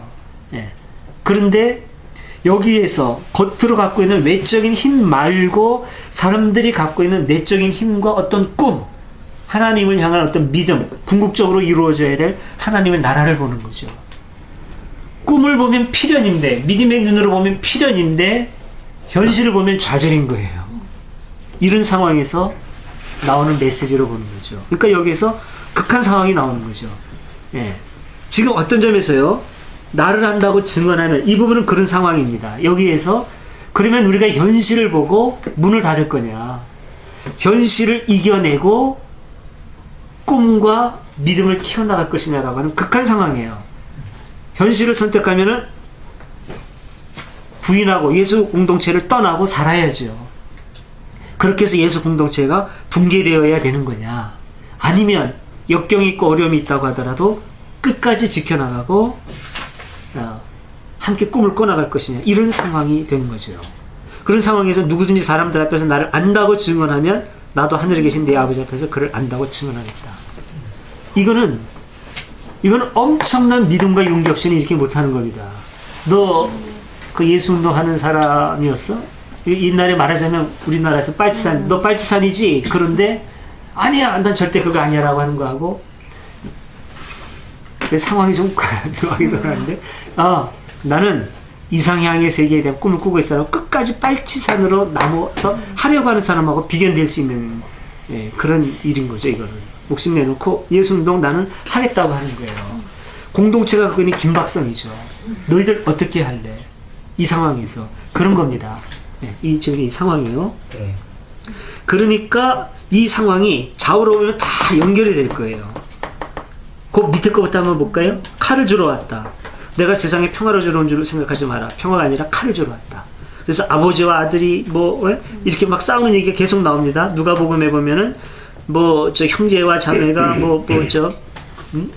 분열을 일으키러 왔는데 아버지와 아들이 어머니가 딸을 시온이가 며느리를, 이거는 바로 이런 상황에서 가족에서 일어나는 그런 갈등이나 이런 거죠. 부모는 예를 들어서 우리나라에 그런 거 많이 있었잖아요. 옛날에 민주화 운동할 때 데모 못하게 막고 그러면 아들은 그냥 뛰쳐나가고 이런 상황이 있었지 않습니까? 그런 거죠. 나는 여기에 의미가 있다고 생각한다. 우리 민족뿐만 아니라 세상을 살리는 이 꿈을 꿔야 되겠다. 하나님의 나라의 꿈을. 그럼 엄마는 그런 자식 그냥 둡니까? 당장 자식이 살아야지? 안 돼, 그러지 마. 엄마하고 자식하고 싸우는 거죠. 현실을 보는 아버지와 꿈을 키워가는 아들 싸우는 거죠. 예수님 이런 불을 붙이러 온 거예요. 지금 싸움을 붙이러. 아버지와 아들이 싸우고 며느리와 딸이 며느리하고 시어머니가 싸우고 이러는 거죠. 이런 불을 붙이러. 그러니까 안티들이 이런 걸 가지고 허접하다고 얘기하는 거는 얼마나 그들도 이 상황을 모르고 맹목적으로 계속 닮아가는지를 말하는 거는 마찬가지예요. 불을 지르러 왔다. 이 불은 뭐냐 하면은 그 불을 지르러 왔을 때 그냥 이 어떤 그 말씀꾸러기가 확 불 지르는 거 생각하진 않겠죠. 이제는 불이 상징하는 이 성경이 맡고 있는 그 용어의 상징성을 우리가 좀 이해하는 게 중요하죠. 불이 상징하는 것은 뭐냐면 구약에서부터 쭉 내려오는 두 가지 상징은 뭐냐면 하나님의 백성을 깨끗하게 하고 새롭게 하는 수단으로서의 불. 그게 있어요. 깨끗하게 하고 새롭게 하는 수단. 더러운 거를 태워버리는 어떤 더러운 걸 태울 때 불 확 지르면 싹 정리되잖아요. 이거 태우는 게 그런 점에서 참 중요합니다. 세균까지도 이렇게 죽이고. 그래서 이제 회개할 때도 다 옷까지 벗어서 태운 다음에 죄를 뒤집어 쓰기도 하고 이제 그렇게 합니다. 깨끗게 하고 새롭게 하는 거. 또 하나는 불이 상징하는 거는 하나님의 말씀과 그 말씀이 가져다주는 힘, 그걸 상징을 해요. 예수님이 세상에 불 지르러 왔다. 이거는 그냥 만장만장 열겠다는 것이 아니라 그런 의미를 갖고 있는 거죠. 하나님의 백성을 깨끗게 하고 새롭게 하고 하나님의 말씀으로 이렇게 정화되는데, 그러려고 하면 선지자들부터 꿈을 꾼 그 공정의 세계, 정의롭고 평안한 세계, 포로된 자가 자유롭게 되고 눌린 자가 자유롭게 되고 눈먼 자가 눈을 뜨고 이런 세계가 오려면은 가진 자의 욕심이 극복이 돼야죠. 무기를 가진 자가 그걸로 지배하려고 하는 것이 아니라 무기를 내려놔야 되는 그런 상황이 되는 거니까 그냥은 안 되는 거죠.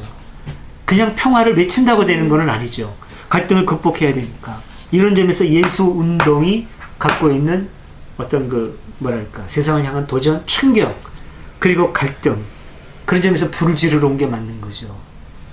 그냥 말로만 가지고 되게 어려운 이런 상황인 거고, 이런 것들이 더군다나 현실의 그런 로마 제국의 예루살렘 침공이라든가, 그게 아마 8군단인가 10군단인가 그랬을 겁니다. 로마 제10군단인가 그런 이제 군단의 구체적인 침략을 받으면서 이루어지는 이런 상황인 것이죠.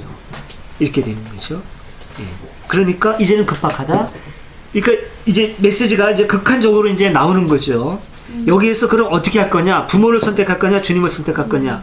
부모나 처자나 형제나 심지어 자기 자신마저 미워하지 않으면 내 제자가 될 수 없다. 마태복음, 누가복음 다 나오죠. 마가복음은 그렇게까지 훈계하고 방향을 제시해 주지는 않아요.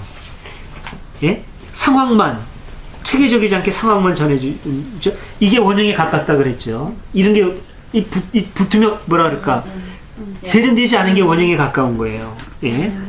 그런데 이제 마태하고 누가는 이제 이렇게 한단 말입니다. 이거는 어느 정도 80년, 90년 지나가면 그 경랑의 시기가 지난 다음에 10여 년이 지난 다음에 그때의 상황을 내다보고 이제 교회의 어떤 지속적인 꿈을 키워나가면서 이 사람들이 또 다시 다가올 수도 있는 그 상황에서 우리가 어떻게 해야 되겠는가 라고 하는 입장 정리를 한 것으로도 볼 수 있는 거죠. 언제라도 핍박은 다시 올 수 있고, 그때 현실의 어려움 때문에 꿈을 포기하면 끝장나는 거죠. 이제 이 운동은 그때 이제 가장 중요한 점은 가까운 사람이에요. 부모라든가 자식이라든가. 우리 그러지 마라. 우리도 좀 편하게 살아.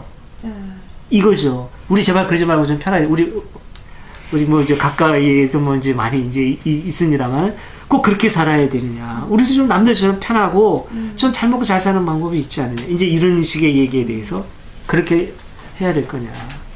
구약의 수많은 선배들, 선지자나 예언자들이나 이런 사람을 보면 나중에 히브리에서 나오는 것처럼 칼로 침을 당하고 톱으로 켬을 당하면서도 굴하지 않은 꿈꾸는 사람들, 그런 사람들이 예수운동의 원류인데 어떻게 하겠느냐라고 하는 공동체의 어떤 고민과 숙제가 담겨 있는 것이죠. 여기에.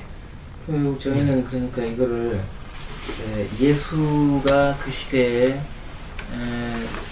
왜 이런 만약 예수가 이렇게 하신 말씀이라면 왜 이렇게 하셔야 했으며 왜 이런 예수의 이런 것에서 예수 본질은 무엇인가를 깨닫는 데는 이 말씀이 도움을 줄 뿐 그 시대의 콘텍스트하고 지금하고는 물론 너무 다르니까 이를테면 진리를 접견하는 길이라고 보기엔 좀 어려워지는 거죠.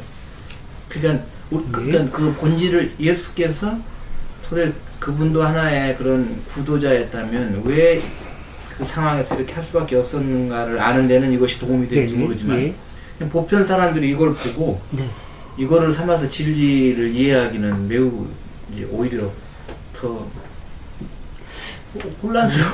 네네. 그럴 수도 있겠는데요. 역으로 이렇게 보면 어떤가요? 그러니까 우리가 이걸 알므로 해서 네. 이런 상황을 몰랐을 때는 이게 일반적인 말씀인 줄로 알았어요. 네. 이래야 되는 줄로 알았어요. 그래서 믿음이 가장 중요하고 교회 생활이 가장 중요하고 가정 생활보다도 교회에 집중하다 보니까 가정까지도 버렸는데 이제는 그게 아니네라고 하는 걸 알았어요. 그리고 여기에서 중요한 거는 문자대로 이렇게 하는 게 아니라 예수 운동이 갖고 있는 뜻을 계속 꾸어나가는 게 얼마나 중요한 건지를 알게 되고 예수 운동이 궁극적으로 지향하는 게 우리에게 고통을 심어주는 것이 아니라 다 같이 행복하게 살자고 하는 것을 알았으니까 이런 극한 상황이 아니면 우리가 이 말씀에 매일 필요 없네? 신나게 살면 되는 거네? 인생을 신나고 재밌게 살아도 하늘을 우러러 부끄러움 없으면 얼마든지 행복하고 쾌락을 즐기면서도 이게 죄가 되지 않을 수 있네? 라고 하는 걸 알 수 있잖아요, 오히려. 이게 뭡니까? 이게 자유죠. 이게 자유인 거예요. 그래서 이런 자유를 가지고 인생 신나게 행복하게 살면 되는 거죠. 그러다 이런 상황이 왔을 때, 그때는 이제 우리가 이제 이 상황에서 또 중심 뜻은 같으니까, 현실이 어렵다고 해서 쉽게 우리가 꿈을 포기하고 서로 해치고, 뭐라 그럴까? 그냥 짐승처럼 살아가는 그런 삶이 아니라 우리는 어려워도 꿈을 지켜나가기 위한 노력을 해야 된다라고 하는 그 말씀으로 오면은 상황까지도 접근해 가는 거죠, 이거하고. 그러니까 중요한 것은 중심 뜻이 있는 거죠. 상황이 극단적이지 않고 자유로울 때 우리는 자유로워할 수 있는 것이고 그 뜻만 놓치지 않으면 되는 거니까요. 이래서 이제 성경에 대한 자세한 연구와 의도를 아는 게 중요한 거죠. 예. 이렇게 하면서 우리는 이제 자유를 얻어가는 거고요. 굉장히 중요한 부분을 짚어주신 것 같습니다.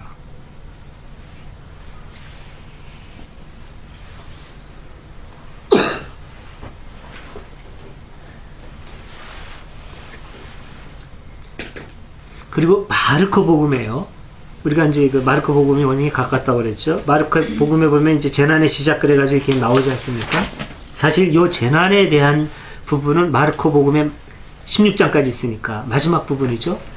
종말에 대한 얘기예요. 종말에 대한 얘기. 마태복음은 종말에 대한 예언 형식의 예수님의 말씀이 25장인가 보면 나옵니다. 한참 이거랑은 완전히 분리돼서 이렇게 나오는데 마태는 그 재난하고 제자가 겪는 일하고 분리해가지고 제자에 대한 부분을 가운데로 지금 일부러 가져온 뭐랄까 이제 그런 의도가 있어요. 근데 이제 마르코를 보면은 제자에 대한 가르침보다는 마지막 때에 대한 이야기를 하려고 하는 게 강해요. 예. 그리고 제자들에 대해서 뭐 이렇게 저렇게 얘기하는 거, 뭐 얘기한 거는 이제 마르코 복음에 나오지만 체계적으로 연결시켜서 12사도를 부른 다음에 12제자를 파견하고 그 12제자들하고 계속 겪어나가서 이렇게 아주 요 사건을 밀착시키려고 하는 의도는 없다 그랬죠. 뚝뚝 떨어져 있고. 근데 어쨌든 요 재난에 대한 부분이 13장 9절부터 나오죠. 근데 이 13장의 앞부분 1절부터 8절까지에 보면 어떤 내용이 나오느냐면 예수님이 제자들하고 감람산에서 예루살렘을 바라보며, 예루살렘도 산이에요. 예루살렘이 시온산입니다. 옛날에 시온산인데 그 시온산을 바라보면서 탄식을 해요. 예. 그러면서 이 말씀이 이어지는 겁니다. 그래서 이제 제자들하고 이제 묻죠. 언제 마지막 때가 오겠습니까? 라고 물었을 때 예수님이 그때는 이렇게 되고 이렇게 되고 이렇게 될 것이다. 돌 위에 돌 하나도 남지 않고 다 무너뜨려질 것이다. 이런 얘기하면서 이 말씀이 쭉 기록이 됩니다. 근데 돌 위에 돌 하나도 남지 않는 그 일이 역사적으로 이루어지는데 그게 바로 예루살렘 점령 때 이루어지는 거예요. 예루살렘이라고 하는 도시 자체가 산이에요. 산인데 산을 깎아서 이런 식으로 돌멩이를 완전히 이렇게 아주 커다란 돌멩이, 엄청나게 큰 돌멩이들 이렇게 해가지고서 기본적인 터를 닦습니다. 그리고 요 위에다가 성전을 지어요. 이렇게. 네. 이거는 다 터고 이게 성전입니다. 이게 성전이에요. 이거는 이제 완전히 그 돌로 다진 기초석이죠. 근데 로마가 이거를 완전히 다 허물었어요. 다. 이것도 돌로, 이것도 돌 그리고 이걸 완전히 허물어가지고 싹 쓸어버렸어요. 돌 위에 돌 하나도 남지 않게 다 이거를 그냥 쓸어버려가지고, 어이구. 그래가지고 요거 지금 뭐라 그럴까. 이 기초 부분만 남은 겁니다. 이 기초 부분만 남은 게 지금도 있어요. 서쪽에 벽이 있는데 지금 이거는 유대인들이 관할해가지고 서쪽 벽에서 지금도 기도를 합니다. 메시아가 오기를 기다리고. 이 벽을 통곡의 벽이라고 그래요. 서쪽에 예루살렘의 통곡의 벽을. 이 중앙에는 이슬람이 지금 장악을 해가지고 도움이 건설되어 있습니다. 이슬람의 도움이. 이거 황금돔이죠. 황금돔. 그래서 여기는 지금 이슬람의 관할구역이에요. 예. 그래서 우리가 성지순례를 가면 여기에서만 계속 이제 그 통곡의 벽에 갔다가 오는데 사실 여기에서 중요한 건 이 위에 올라가서 이 화려한 그 황금돔을 보고 오면 참 좋은데 그걸 못하고 우리는 서쪽 벽만 오고 있습니다. 이거는 완전히 기초 부분이고 옛날에 성전이 있었던 것은 이 부분이에요. 예. 그런데 이게 지금 완전히 허물어진 거죠. 그리고 지금 이제 돌이 올려지고 이렇게 돼 있어요. 그러니까 예수님이 예언하는 형식으로 되어 있는데 돌 위에 돌 하나도 남지 않고 다 허물어뜨리랴. 로마가 실제로 점령한 다음에 싹 다 부셔가지고 다 허물어 버렸어요. 요것만 딱 남긴 거죠. 근데 예수님이 그 30여 년 후에 일어날 일을 정말로 내다보고 예언을 하셨을까? 아니면 예수님이 말씀하신 거로 기록이 되지만 사실은 이 사건이 지난 다음에 기록이 된 것일까? 생각해 볼 필요가 있죠. 정황상으로 봐서는 그럴 가능성이 훨씬 높은 거죠. 우리가 함정의 시각으로 보면. 근데 전능하신 하나님의 전능하신 아들이 미래를 내다볼 능력이 없겠느냐 그러면 할 말 없는 거예요. 이렇게 얘기하면. 그러니까 정황상으로 보면 이렇게 된다는 거죠. 그러니까 이렇게 13장 앞부분에 이런 상황을 예수님이 내다보면서 그런데 너희는 이렇게 해라 라고 얘기하는 게 바로 이 재난 부분에 대한 얘기로 나온다는 거죠. 근데 이거는 공동체가 그 상황을 보고 예수 운동과 예수 정신을 계속 이어나가기 위해서 공동체에 주는 이제 그런 그리고 공동체의 뜻을 따르는 그 사람들을 위해서 주는 메시지로 이렇게 많이 된다는 거죠. 그 예레미야도 네. 망할 것이다고 예언하고 그랬잖아요. 예, 예. 그리고 회복이 될 것이다고 그랬고. 네네. 그런 거랑 비슷하지 않나요? 근데 예레미야는 글쎄 그거는 제가 좀 이사야. 자신이 없는 부분인데 네. 이사야의 경우에는 그게 이제 100여 년의 간격을 가지고 쓰여졌다고 하는 건 아주 분명합니다. 예. 그런데 이제 예레미야의 경우에는 제가 지금 확실히 좀 자신이 없는데 예레미야는 저자가 다르거나 그러지는 않을 거예요. 아마 한 제자가 썼을 겁니다. 예레미야는 그 바룩이라고 하는 서기관이 있어요. 그래서 그 서기관이 이렇게 썼는데 예레미야의 예언과 나중에 그 바룩이라고 하는 서기관이 기록한 것과 연도 차이를 봐야 될 거예요 아마. 근데 그럴 가능성은 농후해요. 만약에 거기에 아주 구체적인 역사적인 사실이 명시되어 있다면 그거는 예언이라기보다는 그 사건이 지난 다음에 기록될 가능성이 크다고 봐야 될 겁니다. 아니 왜냐면은 제가 얼마 전에 산 책인데 100년 네. 후라는 그 미국 학자가 쓴 책을 샀는데 네.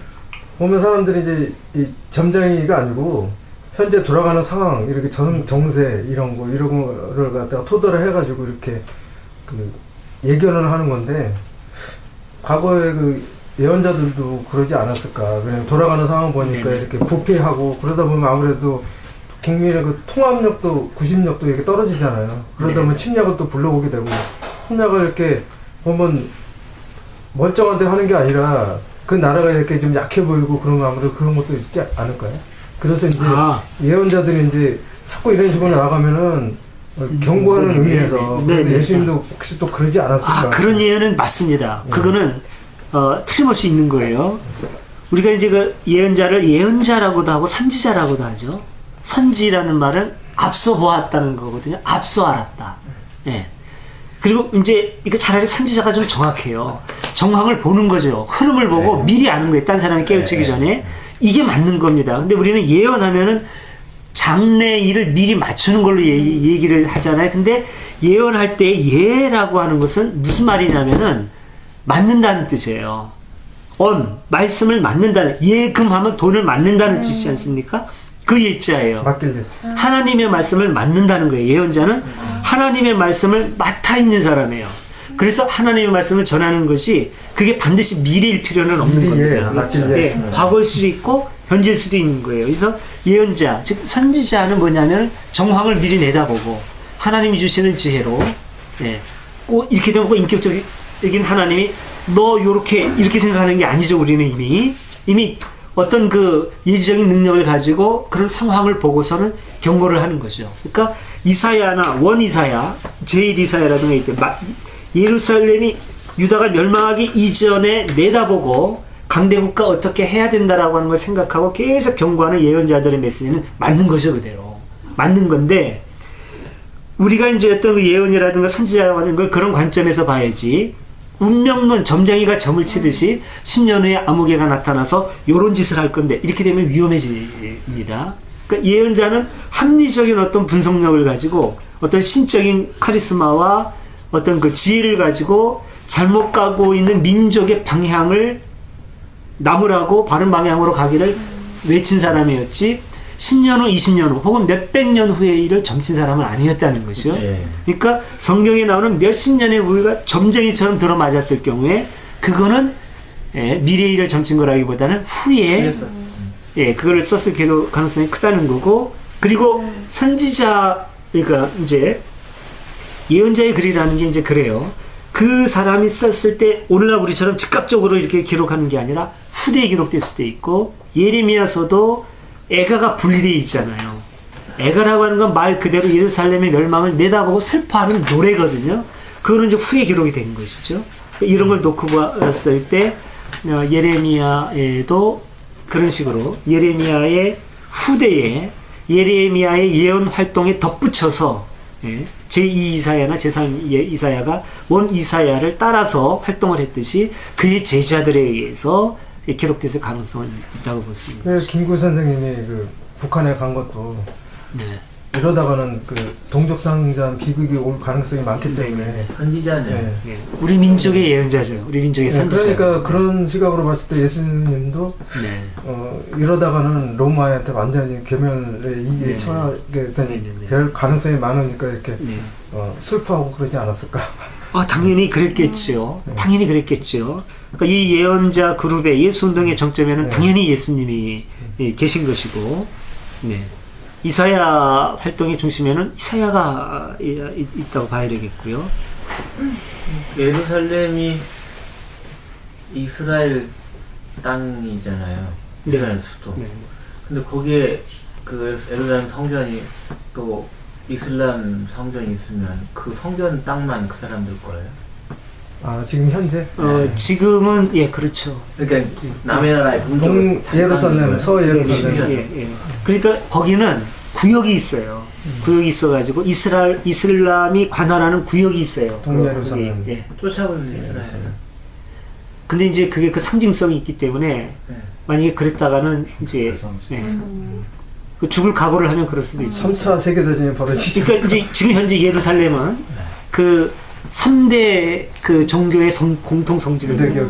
유대교, 기독교, 이슬람교의 성지예요. 근데 만약에 그 성지에 대해서 유대가 점령을 할 경우에 기독교는 양해를 할지 모르죠. 그러나 이슬람에게는 양해가 안 될 겁니다. 그럼 또다시 극단적인 전쟁에서 이길 자신이 없는 한 그건 못하는 거죠. 미치지 않고는 이렇게 써.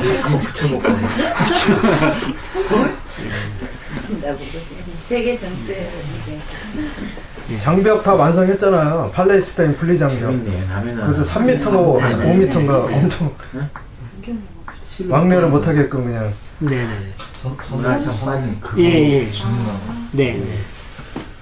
이스라엘 백성이 나라가 없다가 1950년대 2차 대전 후에 48년 나라가 생겼잖아요. 그 전쟁 그 전쟁에 대해서 좀 설명. 어떻게 나라를 찾아요?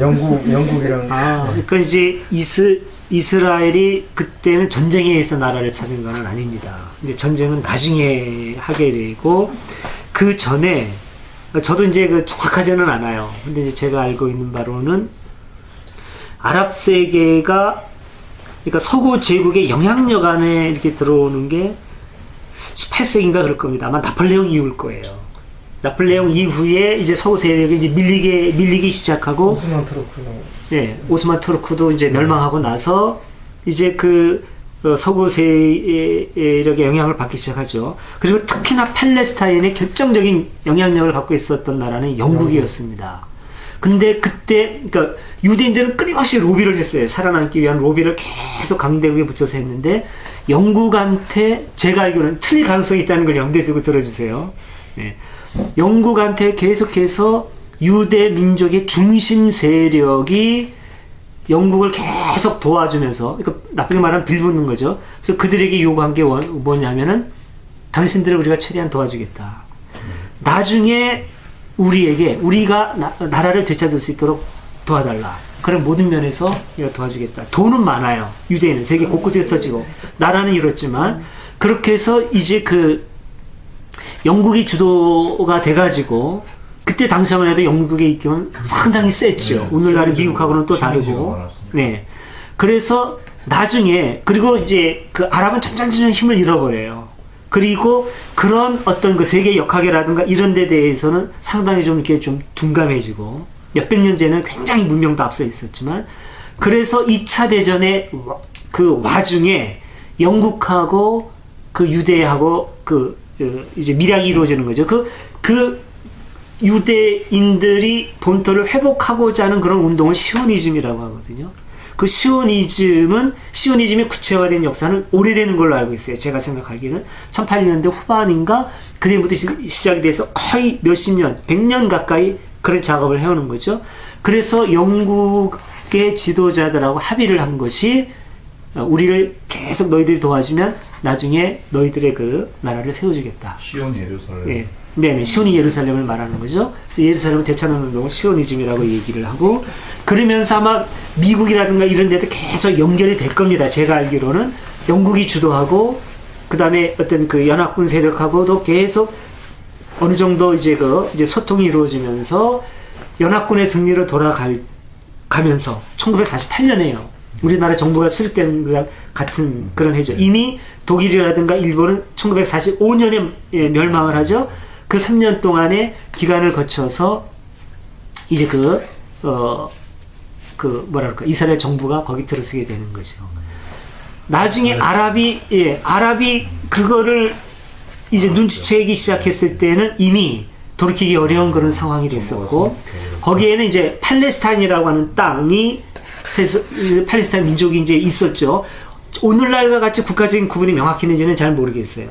아무튼 거기는 이제 팔레스타인 민족, 지방 이름이 팔레스타인이기 때문에 팔레스타인이라고 하지만 옛날 팔레스타인 민족은 아닙니다. 아랍 족속이에요. 옛날의 팔레스타인 민족, 블레셋이라고 성경에 나와 있는 그 팔레스타인 민족은 멸절됐습니다. 오늘날 팔레스타인이라고 하는 민족하고는 완전히 다른 사람이에요. 오늘날 팔레스타인족은 아랍족. 어쨌든 아랍인이 거기 살고 있었고 유대인은 없었죠. 이미 2000년 전에 정리가 된 거예요. 근데 유대인 입장에서 보면은 2000년 전에 우리 땅이었거든요. 그래가지고 딱 이제는 이제 그 나라가 들어섰단 말입니다. 하다가 보니까 땅 따먹기 하듯이 딱 와가지고 자리 잡았는데 지네 나라라고 그래요. 아랍인들이 봤을 때 환장하는 거죠. 이거는 이렇게 황당한 일이 없어요. 유대인의 입장에서 봤을 땐 원래 우리 땅이었어. 이거는 양쪽이 정당성을 갖고 있는 거예요. 그러니까 지금까지 이거 풀지 못하는 거죠. 결국은 나눠갖지 않으면 해결이 안 되는 건데, 그렇게 해서 1948년에 갑자기 들어섰게 됐고, 나라는 갑자기 들어섰지만 이미 그 민족은 2000년 동안이나 멸망당하지 않고 여기저기 살아있어가지고 민족혼이 살아있었던 거예요. 예. 구약 성경도 있었고 그 이후에 계속해서 만들어진 미시나라든가 탈무르다든가 이게 다 기독교 그 파생된 이후에 몇백 년 지난 다음에 만들어진 겁니다. 우린 탈무드 하면은 예수님 이전에 구약이 이스라엘 백성이 갖고 있었던 걸로 생각을 하잖아요. 그게 아니에요. 예수님 이후에 몇백 년이 지난 다음에 만들어진 게 탈무드입니다. 그렇게 몇백 년 동안 죽지 않고 살아서 자식들을 계속 가르쳐 온 거예요. 이 유대 족속이. 그때부터는 이스라엘이 아니라 유대죠. 왜냐하면 지난번에도 말씀드렸지만 이스라엘 10지파는 이미 없어져 버렸어요. 예. 남쪽에 유다 지파와 베냐민 지파만 남았는데, 베냐민 지파가 조금 밑에 있었죠. 유다 지파가 워낙 강성하니까 베냐민 지파는 그대로 흡수됐어요. 유대 지파만 남은 거예요. 이 지파라는 말이 족이라는 말이에요. 유대족이죠. 유대인. 이때부터 이제 주스가 되는 거죠. 유대인들이 되는 거고, 그래서 이제 이 유대인들이 여기저기 흩어져 있지만 계속 자기들의 종교, 자기들의 정신을 가지고 그 이제 후세들을 이제 키워오게 된 거고, 그 2000년 동안 벼르고 별렀던 그 민족성, 그 성질이 구체적인 공간 안에 집결이 됐습니다. 예. 그 지금 얘네들 보면은 완전히 주요 민족하고 완전히 달라요. 얘네들 완전히 유럽인들입니다.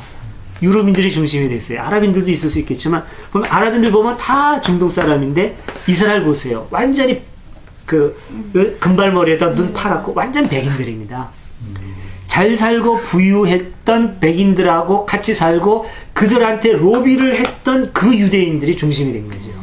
완전 백이래요. 그런데도 유대인의 정신은 그대로 갖고 있어요. 그러니까 이 사람들은 결혼을 해도 엄마가 유대인이면 계속 유대인으로 남는 거예요. 네. 네, 만약에 유대 여자가 다른 남자한테 가서 그쪽을 따라갔다 그러면 떨어져 나갈 수 있어요. 근데 엄마가 유대인이에요. 누구랑 결혼해도 자식은 유대인으로 계속 키워나가는 거예요. 그러니까 아무리 혈통이 바뀌고 유대 혈통이 10분의 1밖에 안 된다 하더라도 정신이 유대인이면 유대인인 거죠, 이게. 그래서 지금 여기 이제 살아있는 거고, 그렇게 해서 결집이 됐으니까 처음부터 굉장히 강한 거죠, 이거는. 신생국가가 아니에요, 이미. 이 내적으로는.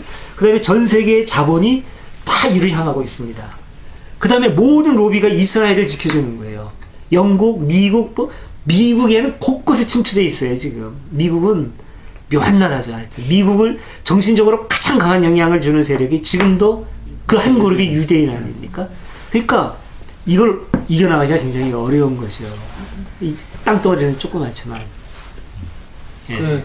저희는 그런 거 재미있어 해요. 그러니까 미국의 전체 예산에 뭐 상당수를 유태인들이 담당하고 있잖아요. 네. 그 유태인이 없으면 미국의 그 예산 집행이 안 될 정도예요. 근데 미국이 또 교황청의 바티칸의 돈의 40%를 미국이 되는 거거든요. 네. 예. 근데 이제 너무 재밌는 거는 마침내는 유대인이 바티칸의 그 바티칸 운영비를 대고 있는 거예요. 결과적으로. 결과적으로 그렇게 되는 거예요. 네. 경제로 전부 다 이렇게 쥐는 거죠. 유태인들은 그게 있죠. 금융계를 다 접근하고 있잖아요. 유태인들. 그러니까 돈으로 이렇게 전부 다 그 유태인들이 우리가 좋다고. 근데 제가 한 가지 좀 이렇게 막 하다 보니까 약간 좀 염려되는 게 있는데, 이게 또 동영상으로도 이제 되고 다른 분들 보시기 위해서 염려가 좀 되는 거는, 제가 이렇게 뭐라 그럴까, 알고 있는 거를 거침없이 막 얘기를 하는데 틀릴 수 있다는 걸 좀 염두에 두셨으면 좋겠고, 학자 같으면 이렇게 얘기 안 할 겁니다. 전문 학자 같은. 근데 저는 전문 학자가 아니고, 이제 여기저기서 이제 주소들은 풍월도 많고, 근데 이거를 제가 거침없이 하는 얘기는 틀려도 괜찮으니까 우리가 알고 같이 연구하자고 하는 뜻입니다. 그러니까 제 말이 절대 절적으로 맞는 거라는 생각도 하지 말아주시고, 틀릴 수도 있다는 것도 생각해 주시고, 그리고 그런 걸 두려워하지 말고 아는 걸 있는 그대로 다 꺼내놓는 것도 또 중요합니다. 정확하게 아는 것만 얘기하고 조금이라도 모르는 건 얘기 안 한다 그러면 우리가 같이 알아가는데 그만큼 우리 알면 폭이 줄어들 수가 있는 거죠. 예. 그리고 어차피 사람은 오류가 있는 거니까 오류의 폭을 남겨두면서 나는 이렇게 알고 있다 라는 생각을 갖는 게 제가 볼 땐 굉장히 중요합니다. 그런 의미에서 제가 보충 설명 드리자면, 제가 지난번에 그 섬나라 갔다 왔을 때 유태인 남자를 만났는데, 일본이 아니라 영국이죠. 네, 영국 섬나라. 예. 거기도 섬나라니까. 거기 갔을 때 그 사람이 유태인인데, 미국에서 온 유태인인데, 쌤이라고 그러는데, 그 사람 부인이 유태인이 아니에요. 그러면서 저한테 우리 애들은 유태인이 아니라고. 전 직접 들었어요, 유태인한테. 우리 애들은 부인이 유태인이 아니기 때문에 나는 유태인이지만 고로 애들은 유태인이 아니다. 이렇게 재밌네. 직접 들었어요, 저는 직접. 아니, 그 엄마가 이제 교육을 담당을 하고 어렸을 때 토라를 읽어주고. 그래서 탈무드. 그러니까 이제 그 어렸을 때부터 탈무드나 이렇게 토라 이걸 잘 때도 읽어주고 막 그러니까 자기는 또 그렇게 자라왔고. 그러니까 엄마 그거를 혈통을 중요시한다고. 예. 그러니까 맞는 거죠. 그리고 이제 혹시요, 지금 이스라엘에 돌아와 있는 시오니즘의 영향으로 이스라엘 땅에 돌아와 있는 이스라엘 백성들, 국민들이 다 유대인은 아닙니다. 그 중에서 유대교를 아직도 따르고 있는 유대인들은 20% 정도래요. 나머지는 유대인이 아니고 종교가 없는 사람도 많고, 예, 이스라엘 사람 중에. 종교가 없는 사람도 많고 기독교인도 있고 뭐 무슬림도 있고 이렇게 분포되어 있어요. 유대교 계속 갖고 있는 사람 제가 듣기로는 20% 이것도 또 틀릴 수도 있습니다. 어쨌든 중요한 거는 비율로 봤을 때 절반도 안 된다는 거네요. 그렇죠. 그건 정확한 거네요. 네, 절반도 안 돼요. 그 정도는 그 6.1 전쟁 할 때 그 사람들이 다 서방 세계에 있는 사람들이 그때 글이 전부 직결하는 게 전부 저주로 돼가지고 그 6.1 안에 다 그래 모여버린 거 아니에요. 뭐 공항에 내려서 공항 다 점령해버리고 6일밖에 안 걸렸잖아요. 6일 전쟁. 네. 사실 전쟁도 아닌데 6.1 전쟁이라고 말하는 거죠. 네. 그럼 점령해버렸으니까. 근데 사망하는 사람들이 우리 한국 사람들도 언제 그렇게 거기서 모이자고 그렇게 모이려나? 그 우리 땅을 찾기 위해서 어느 때 우리 다 그 우리 유대인들은 간다 하면은 자기 그 근거지를 다 이동을 해서 그리 다 그렇게 간 거죠.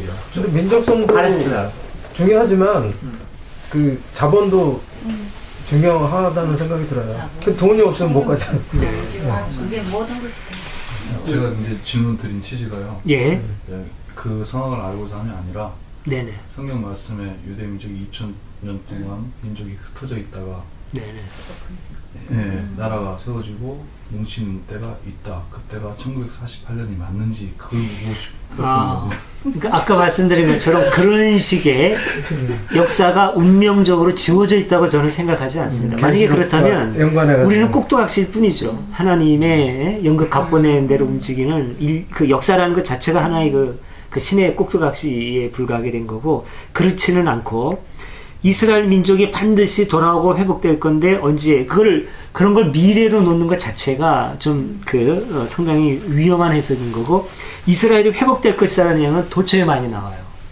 네. 땅이 없으니까. 네, 도처에 많이 나오는데 그때 이스라엘 회복될 것이다라고 하는 예언이 나올 때마다 이스라엘은 강대국의 땅을 빼앗기거나 그럴 때죠. 예. 근데 그들의 예언이 이루어졌어요. 그건 꿈이 있기 때문이고 믿음이 있기 때문이죠. 그런데 그때는 항상 그 시대였습니다. 다니엘이 예언하는 것은 다니엘 시대 그때. 근데 다니엘 시대도 우리는 기원전 7년으로 생각을 해요. 바빌론이 등장하고 그러니까. 근데 그거는 설정이고, 다니엘서가 쓰여져 있을 때는 구체적으로 주전 168년을 전후한 시기입니다. 극한적인 에피파네스의 박해가 막 일어났을 때, 그 시리아 왕이었거든요. 시리아 왕이 막 예루살렘을 점령해서 돼지로 제사 드리고 그럴 때, 극한적인 상황에서 우리가 시리아로부터 독립할 것이다. 반드시 이스라엘을 회복할 것이다. 몇 대가 지날 것이다. 그래가지고 3년 반이 지나면 어떤 이런 얘기 나오거든요. 그 핍박의 기간이 3년 정도 돼요. 그 3년을 지난 다음에 이스라엘이 실제로 독립을 합니다. 그게 그러니까 서기전, 우리말로는 서기전이 좋은 것 같아요. 주전보다도. 서기전 168년에서 165년, 그때를 말하는 3년 반이에요. 근데 오늘날 교리 기독교는 다니엘서가 예언하는 천일 정도, 며칠, 3년 반 정도 되는 거를 나중에 세상 종말에 3년 반에서 7년 대환란기가 있고, 그 다음에 천년왕국 이렇게 얘기하는데, 그건 황당한 해석이고, 세상의 역사는 그렇게 운명 지어져 있지 않고, 저는 이제 그렇게 봅니다. 하나님은 우리를 자유로운 존재로 허락해 주셨기 때문에 역사는 우리가 창조해가는 것이지 운명 지어져 있지 않고, 하나님이 우리에게 주신 계명은 뭐냐면, 그러니까 너희는 하나님의 나라에 참여하여라. 새 하늘과 새 땅을 이루라는 거지요. 예. 그리고 성경이 말하는 종말은요, 이거 굉장히 중요한 겁니다. 성경이 말하는 종말은 세상 끝이 아니에요. 항상 이 잘못된 세상의 종말, 그리고 거기서 멈추는 게 아니라 반드시 새로운 세계의 도래, 그 종말입니다. 결코 여기서 멈추는 게 아니에요. 지금까지 우리가 있어왔던 이 억압된 세계, 잘못된 세계는 종말, 그 다음엔 반드시 새 세계의 시작, 이렇게 됩니다. 예. 세상 종말이 아니에요. 예. 이걸 아는 것이 참 중요한 거죠. 요한계시록에는 그게 나와 있잖아요. 정말. 요한계시록도 새 하늘과 새 땅으로 들어가죠. 예. 22장으로 보세요. 새 예루살렘이 내려옵니다. 그러니까 이걸 자꾸 우리가 하늘 저기 위에서 하나님이 어떻게 할 거다 그러니까 이 땅 여기서는 종말이 되고 천국 세계가 열리는 걸 생각하는 건데, 원래 이스라엘 백성들이 꿈꾸는 묵시문학의 꿈은 그게 아니에요. 요한계시록도 묵시문학으로 들어가거든요. 다니엘서나 이런 것처럼. 여기에서 이 잘못된 이 질곡된 세계는 종말을 맺는데, 그 다음에는 완전히 차원이 달라지는 거예요. 사자가 어린 양과 같이 풀을 뜯고, 그 근데 그 세계가 저 하늘 구름 위에서 짠하고 열리는 게 아니라 여기서 열리는 겁니다. 여기에서. 네, 완전히 달라진 세계가. 그러니까 이 세계의 종말과 저 세계가 열리는 게 아니라 일곡으로 얼룩진 세계가 끝나고 새로운 세계가 열리는 거고, 이제 기독교가 꿈꾸는 하나님의 나라도 이제 그쪽이 되는 로 간다는 노예가 풀리고. 네? 노예. 네네. 예. 눌린 자가 자유케 되고, 눈먼 자가 눈을 뜨고. 그런 점에서 우리가 하는 이제 여러 가지 새로운 일들이 쉬어갑니다. 잠시 쉬어갑니다. 아니 저희는 이런 그 연구나에게 저희는 꼭 이제 중요하고 필요해서 이렇게 하고 있는데, 저는 여기서 보니까 선자위회가 공부할 때 문을 꼭 닫아주세요. 서로 돌소란스럽게라고 썼는데, 저 사람을 제가 알아요. 근데 23살 된 그 공부방의 여자 교사인데, 그 부모님은 아버지는 그냥 전부 그 저기죠. 뭐 대학 교수, 뭐 좀 엘리트 집안에 사는데, 자기 어머니 아버지가 의식이 있어가지고 뭐 간디학교 아니 풀무학교 같은 데 보냈어요. 근데 그런 분들이 왜 그렇게 분당에 넓은 아파트에 살아야 되는지. 그러니까 대학을 다니지만 좀 뭐 학교에 관심이 없는 거죠. 정 당장에 필요한 이런 아이들이 있고 돈이 필요한 사람들이 있는데 왜 의식을 가지고 있으면서도 그렇게 살아야 되나. 그러니까 이제 이 사람이 교사로 있으면서 저렇게, 난 저게 꼭 고급마스 같은 거예요. 너무 쉽고 공부할 때는 문을 꼭 닫아주면 서로 돌소란스럽게. 그리고 화장실도 또 가보시면 알겠지만 뭐 오줌 3쪽, 똥 6쪽, 안 쓰면 더 좋아요 뭐 그랬던가. 이렇게 거부감 없게 이게 다 저 사람을 키우는 거예요. 근데 저 사람은 종교가 있는 것도 아니고요. 그리고 이 공부 아이들이 다 여기 근처에 그 쪽방에 험한 아이들인데, 나는 여기 오면 걔들하고 이렇게 좀 옷이 다는 게 좀 싫어요. 이라도 올라올까 막 그런 생각도 들고 좀 깨끗하지 않을 것 같아요. 근데 이 선생님은 그 아이들이 남긴 거를 먹는 거예요. 그냥 떨어뜨린 것도 먹고. 근데 그러니까 우리가 이런 거를 이제 우리는 기독인이기 때문에 공부도 하고 그러고 있는데, 아까도 저희가 이제 그런 말씀드려서 이 말씀을 과연 우리 기독인들이 어떻게 살면서 이것을 이렇게 성찰하고 할 것인가. 어떤 신학자가 신학이라는 게 하느님과 인간과의 그런 관계를 시대적인 성찰로 보는 그런 견해를. 그런데 저 사람은 종교가 없으니까 뭐 신에 대해서도 모르고, 그럼에도 이 시대에 그 아픈 이웃이 있고 힘든 사람이 있으면 그 곁에 가서 자기 삶을 다 거기다 나누고 바치는 그런. 꼭 종교라는 것을 가져야만 그것이 가능하지는 않은 것 같아요. 또 우리는 종교 안에 들어가 있으면 어떤 때는 이렇게 너무나 그렇게 당위성을 갖고 생각하는 거죠. 그러니까 뭐 안티든 아니든 간에 종교라는 것을 수용해야만 그런 일이 가능한 것처럼 자기도 모르게 젖어 있을 때가 많은 것 같아요. 전혀 그렇지 않은 사람도 그럴 수 있다. 예, 그렇죠.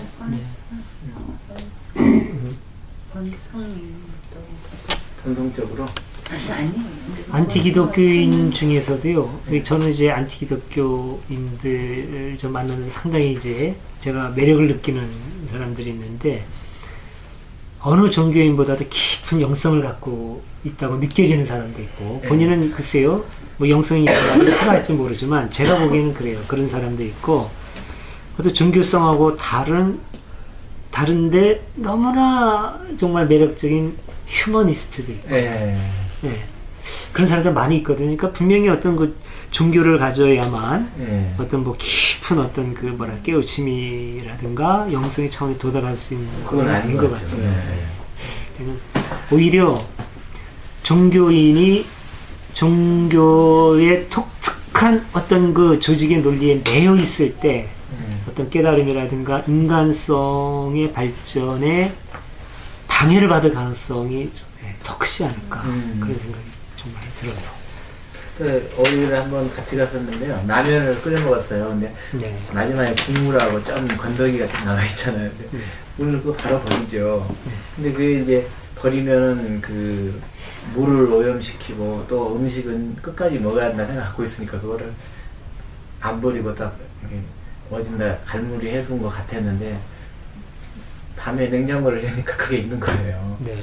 그런 남은 라면 국물하고 하면서 이런 거를 또 나는 안 먹었는데 누가 먹는 것도 내가 이렇게 찝찝한 거예요. 그래서 그걸 버려버렸는데 나중에 막 울라 그러는 거 있죠. 그걸 아침에 이렇게 다시 끓여서 밥 말아 먹으려고 했는데 그러니까 나보다 지금 20대잖아요. 여성의? 아, 20대인데 지금 성공회대 학생인데 어떻게 그걸 누가 가르쳐서 되는가 그게 종교도 없고. 예. 그러니까 참 그런 걸 보니까 나는 평생을 이 종교하고 살아있는데도 나는 그런 건 바로 버리거든요. 타고난 영성. 난 라면이 반 남아도 버려요.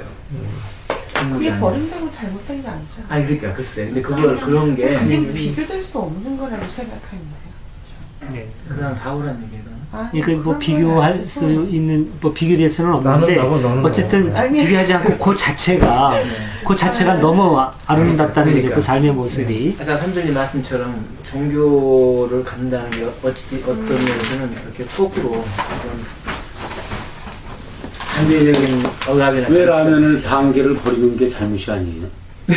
아니 단계가 아니라 남은 국물. 아니 단계라도 버리는 게 잘못이 아니라고 그랬어요.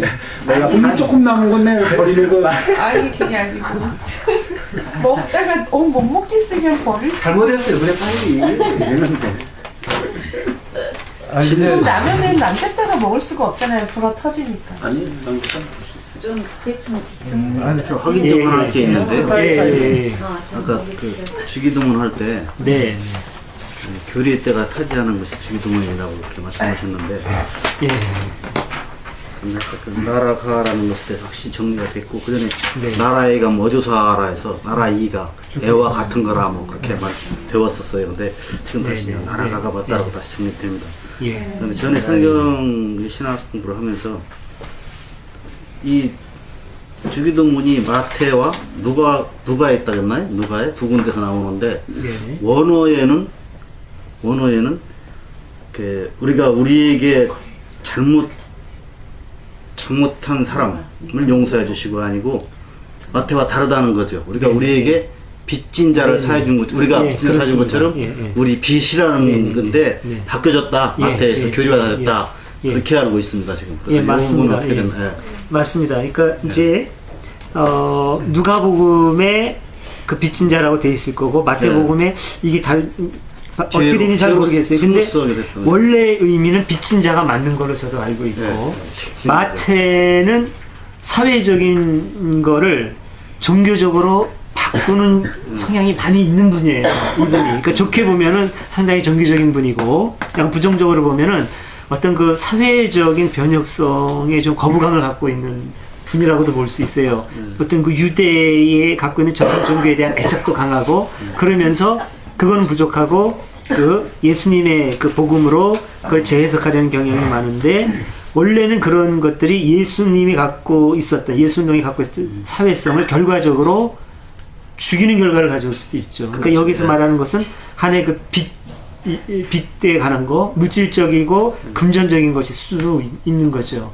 그것 때문에 갈등이 생기고 어려움이 있을 때 그냥 사람이 옛날에 말하자면 빚진 거라든가 이런 상황에 대한 설명을 할 때는 갚을 능력이 있는데 사람이 고약해서 아마 이런 상황이 아니거든요. 옛날엔 거의 빚이라든가 이런 게 절박한 상황에서 죽지 않으려고 얻었다가 못 갚는 이런 경우거든요. 생존과 관계된 겁니다. 거의. 그러니까 그랬을 경우에 그걸 탕감해주고 내가 너희를 부족한 게 많지만 내가 너희의 잘못을 탕감해주고 있는 그대로 하늘 아버지의 딸아들로 선포하는 것처럼 그런 것처럼 너희도 다른 사람과의 그런 관계가 있다 하더라도 그 사람의 그 생존권을 존중해주고 그거를 그대로 그 사람을 존중해주고 받아줘라 용납해줘라 그런 사회적인 의도가 강했을 겁니다. 근데 이제 그게 마태에서 이렇게 온 걸로 보는 거고요.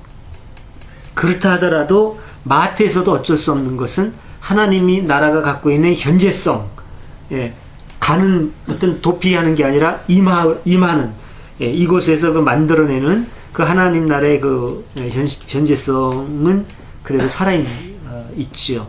그리고 이제 아까 말씀하신 그 누가 쪽으로 누가의 주기도를 채택할 수 없는 이유는 누가의 주기도는 마태처럼 이렇게 정교하고 풍요롭지가 않아요. 혹시 그게 원형에 가깝다고 하더라도 마태가 갖고 있는 이 풍요로움을 따라오지 못하는 거죠.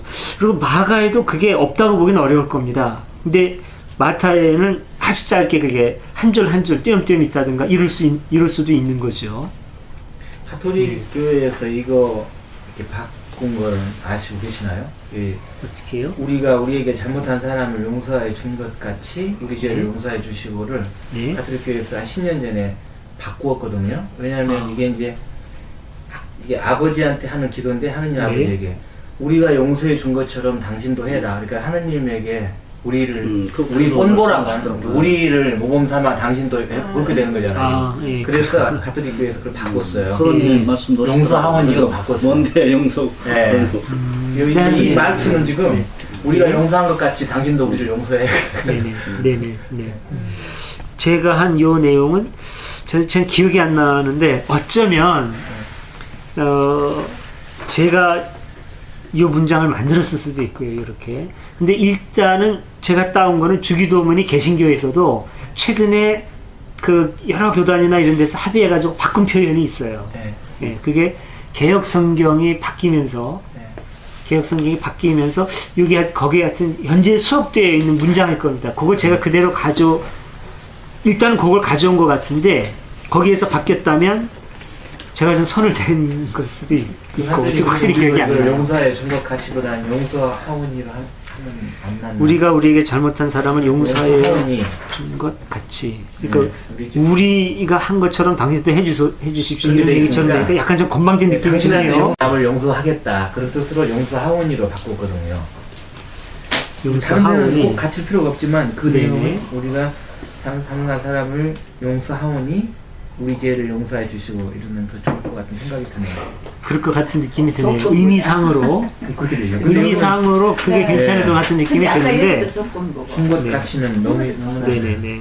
이것도 마찬가지인 것 같은데 우리도 용서해야 주오니 우리 죄를 용서해 주고.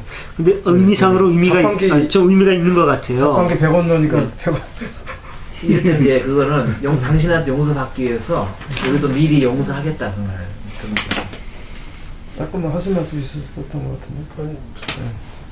그리고 사실은 요 시험에 빠지지 않게 하시고도 유혹에 빠지지 않게 하시고가 사실은 정확합니다. 네, 그 시험이라고 하면은 성경에 여러 가지로 시험이 하면 영어로 하면 테스팅도 시험이에요. 네. 테스팅도 시험이고 트레이닝도 시험으로 번역될 수 있고 템프테이션도 시험으로 번역되거든요. 근데 여기서 말하는 것은 테스팅이나 트레이닝이 아니라 템프테이션, 유혹을 말하는 거예요. 악한 의도. 그러니까 우리가 악한 의도에 빠지지 않게 지켜달라고 하는 의미니까 사실은 유혹이라고 하는 게 좀 제가 볼 때는 정확할 것 같은데 유혹이라고 하죠. 근데 너무 손을 대면 사건 더 많이 나타내니까 유혹이라고 하지 않아요? 유혹이지. 원래는 악행이라고 그랬다 유혹으로 바뀌었어요. 유혹이 제일 많이 근데 또 글쎄 이게 원어 의미를 잘 모르니까 좀 그런데 유혹이라고 하면 좀 외부적인 건데 그런 외부적인 것만을 말하는 거죠. 혹시 우리 안에서 일어나는 그것도 물론 유혹이라고도 볼 수 있는데 내적인 유혹. 글쎄 이거 어떻게 봐야 될지. 일단 요거는 그대로 두고 용서하오니를 한번 바꿔보죠. 뭐 그러면. 이런 거 보면은 이런 기존 교회에서는 참 저놈들 못 말린다 그럴 거예요. 감히 주의 기도를 다 바꾸거든. 근데 일단은 그러면 우리가 우리에게 잘못한 사람을 용서하오니 요 부분만 요거는 의미가 좀 명확하게 있는 것 같고 가톨릭에서 하는 거를 우리의 그 형제교회로 정확히 말하면 형님교회예요. 존중하는 의미로 요거는 이제 그렇게 해도 좋을 것 같습니다. 저기 시간이 많이 갔는데 한 가지만 말씀드리고 마칠게요. 여기 그 마테오 복음서의 그 앞부분에 보면은 이제 밖에 각오해라 그러면서 이제 앞으로 너희가 많은 박해를 받을 텐데 그러면 법정에 끌려가면 뭐라고 말을 해야지? 라고 우리가 미리 준비할 수도 있을 텐데 그렇게 하지 말라고 나오거든요. 여기에 뭐라고 나오냐면 5번째 줄 끝부분부터 보면 무슨 말을 어떻게 할까 하고 미리 걱정하지 마라. 말하는 이는 너희가 아니라 너희 안에서 말씀하시는 아버지의 성령이시다. 이렇게 얘기를 하죠. 이 말씀을 저는 이렇게 읽고 싶습니다. 이거 다 내가 제 해석인데, 뭐 내일 일을 위해 염려하지 말라는 말도 있고 여러 가지가 있죠. 이거 우리가 잘못하면 계획하는 삶을 살지 말아라, 무조건 하나님한테 맡겨라는 말로 들을 수도 있어요. 무계획적인 삶, 전 그렇게 해석하는 건 위험하다고 봅니다. 앞날을 준비하는 것은 사람에게 굉장히 중요해요. 학생이 미래를 그리면서 공부하고, 사업가가 미래를 그리고, 가정에서 남편과 아내가 같이 아름다운 자기 가정의 미래를 그리는 건 굉장히 중요합니다. 여기서 말하는 건 그게 아니고, 극한 상황에서 내가 어떻게 말할까를 우리가 염려하고 그릴 때, 대비하려고 할 때 주로 어떻게 가기 쉬울까요? 어떻게 가기 쉬울까요? 이렇게 나왔을 때 내가 어떻게 하면 당당하게 비굴하지 않고 말할 수가 있을까? 이쪽으로 갈까요? 아니면 생각을 자꾸 생각하면 생각할수록 자꾸 약해지고 타협하려는 쪽으로 갈까요? 아마 그렇게 되기 쉬울 겁니다. 여기에서 말하는 거는 아주 굉장히 강력한 메시지일 수 있다고 저는 봅니다. 계산하지 마라. 네. 앞으로 너희가 어려워질 수 있을 텐데 계산하지 마라. 딴새 잔머리 굴리지 말고 매 순간순간 진실해라. 너의 양심을 따르라. 이런 의미일 것으로 저는 봅니다. 이 표현의 다른 말씀이 예수님의 말씀으로 나오는 말씀 중에 그런 말씀이 나요. 너희는 옳은 것은 옳다, 아닌 것은 아니라 하라. 이에서 지나는 것은 악으로 쫓아나는 것이다. 이해할 때 이해하고 아니할 때 이해하라. 그러니까 잔머리 굴리지 말고 순간순간 하늘을 우러러 부끄러움 없이, 우리 표현으로 하면 하나님 앞에 부끄러움 없이 매 순간순간 정직하고 진실해라. 아마 이런 내용일 겁니다. 이 말씀이 글쎄 얘기하는 게 어떨까 모르겠네. 좀 애매하긴 한데 저한테는 굉장히 오랫동안 중요했고 그러니까 사실 굉장히 약한 사람인데 오늘의 저를 오게 한 말씀이기도 해요. 네. 의석이 때도 그랬고 제가 숭의학교를 떠나서 대광으로 갈 때도 저의 선택을 붙잡은 말씀이기도 해요. 네. 너는 옳은 것은 옳다, 아닌 것은 아니라 하라. 이에서 지나는 것은 악으로 쫓아나는 거다. 이걸 제가 학생들한테도 설교를 많이 했습니다. 특히 숭의 학생들은 숭의라는 말이 의를 따른다는 얘기거든요. 숭의를 따른다. 그래서 이제 그런 얘기 많이 했어요. 여러분들이 인생을 살다 보면 의하고 이하고 선택해야 될 때가 있다. 옳음하고 이익 사이에서. 그때 의를 선택하지 않고 이를 선택을 하면 여러분은 숭의 학생이 아니다. 그런 학생이었는데, 이제 결국은 그게 저한테 올무가 되기도 했고, 저한테 그게 확고하지는 않았어요, 사실은. 네, 저도 많이 흔들렸고, 일을 선택하고 싶었는데, 이제 그런 것들이 이제 족쇄가 되기도 했고, 그런 설계 안 했으면 아마 빠져나갔을 가능성이 큽니다, 제가. 네. 네, 대방 때도 이제 그러고 싶은 마음도 많이 들었고, 지금도 그렇고, 지금도 사실은 빠져나가고 싶을 때, 마음이 들 때도 많이 있는데, 증인들이 많아가지고, 이제 그런 경우도 있고. 하여튼 이걸 기억해 주십시오. 네. 네. 나중에 제가 또 올무에 걸리더라도 욕을 먹더라도 할 말을 해야죠. 네. 네. 이런 말씀들에서 옳음하고 이익하고 선택할 때가 있을 겁니다. 네. 그때 옳음을 선택하지 않고 이익을 선택하면 예수 사람 아닙니다. 네. 예수 사람 아니죠. 예, 좀 상당히 무거운 얘기, 예, 저도 감당하기 어려운 얘기를 좀 했는데, 예, 어떻게 마쳐도 될까요? 네. 예, 그럼 우리 공동 축도하고 마치겠습니다. 우리 주 예수 그리스도의 은혜와 아버지 하나님의 사랑과 성령의 보호로 하심이 우리 가운데 영원토록 함께하소서. 아멘. 예. 이렇게 마치고요. 오늘도 거의 2시간 갔습니다.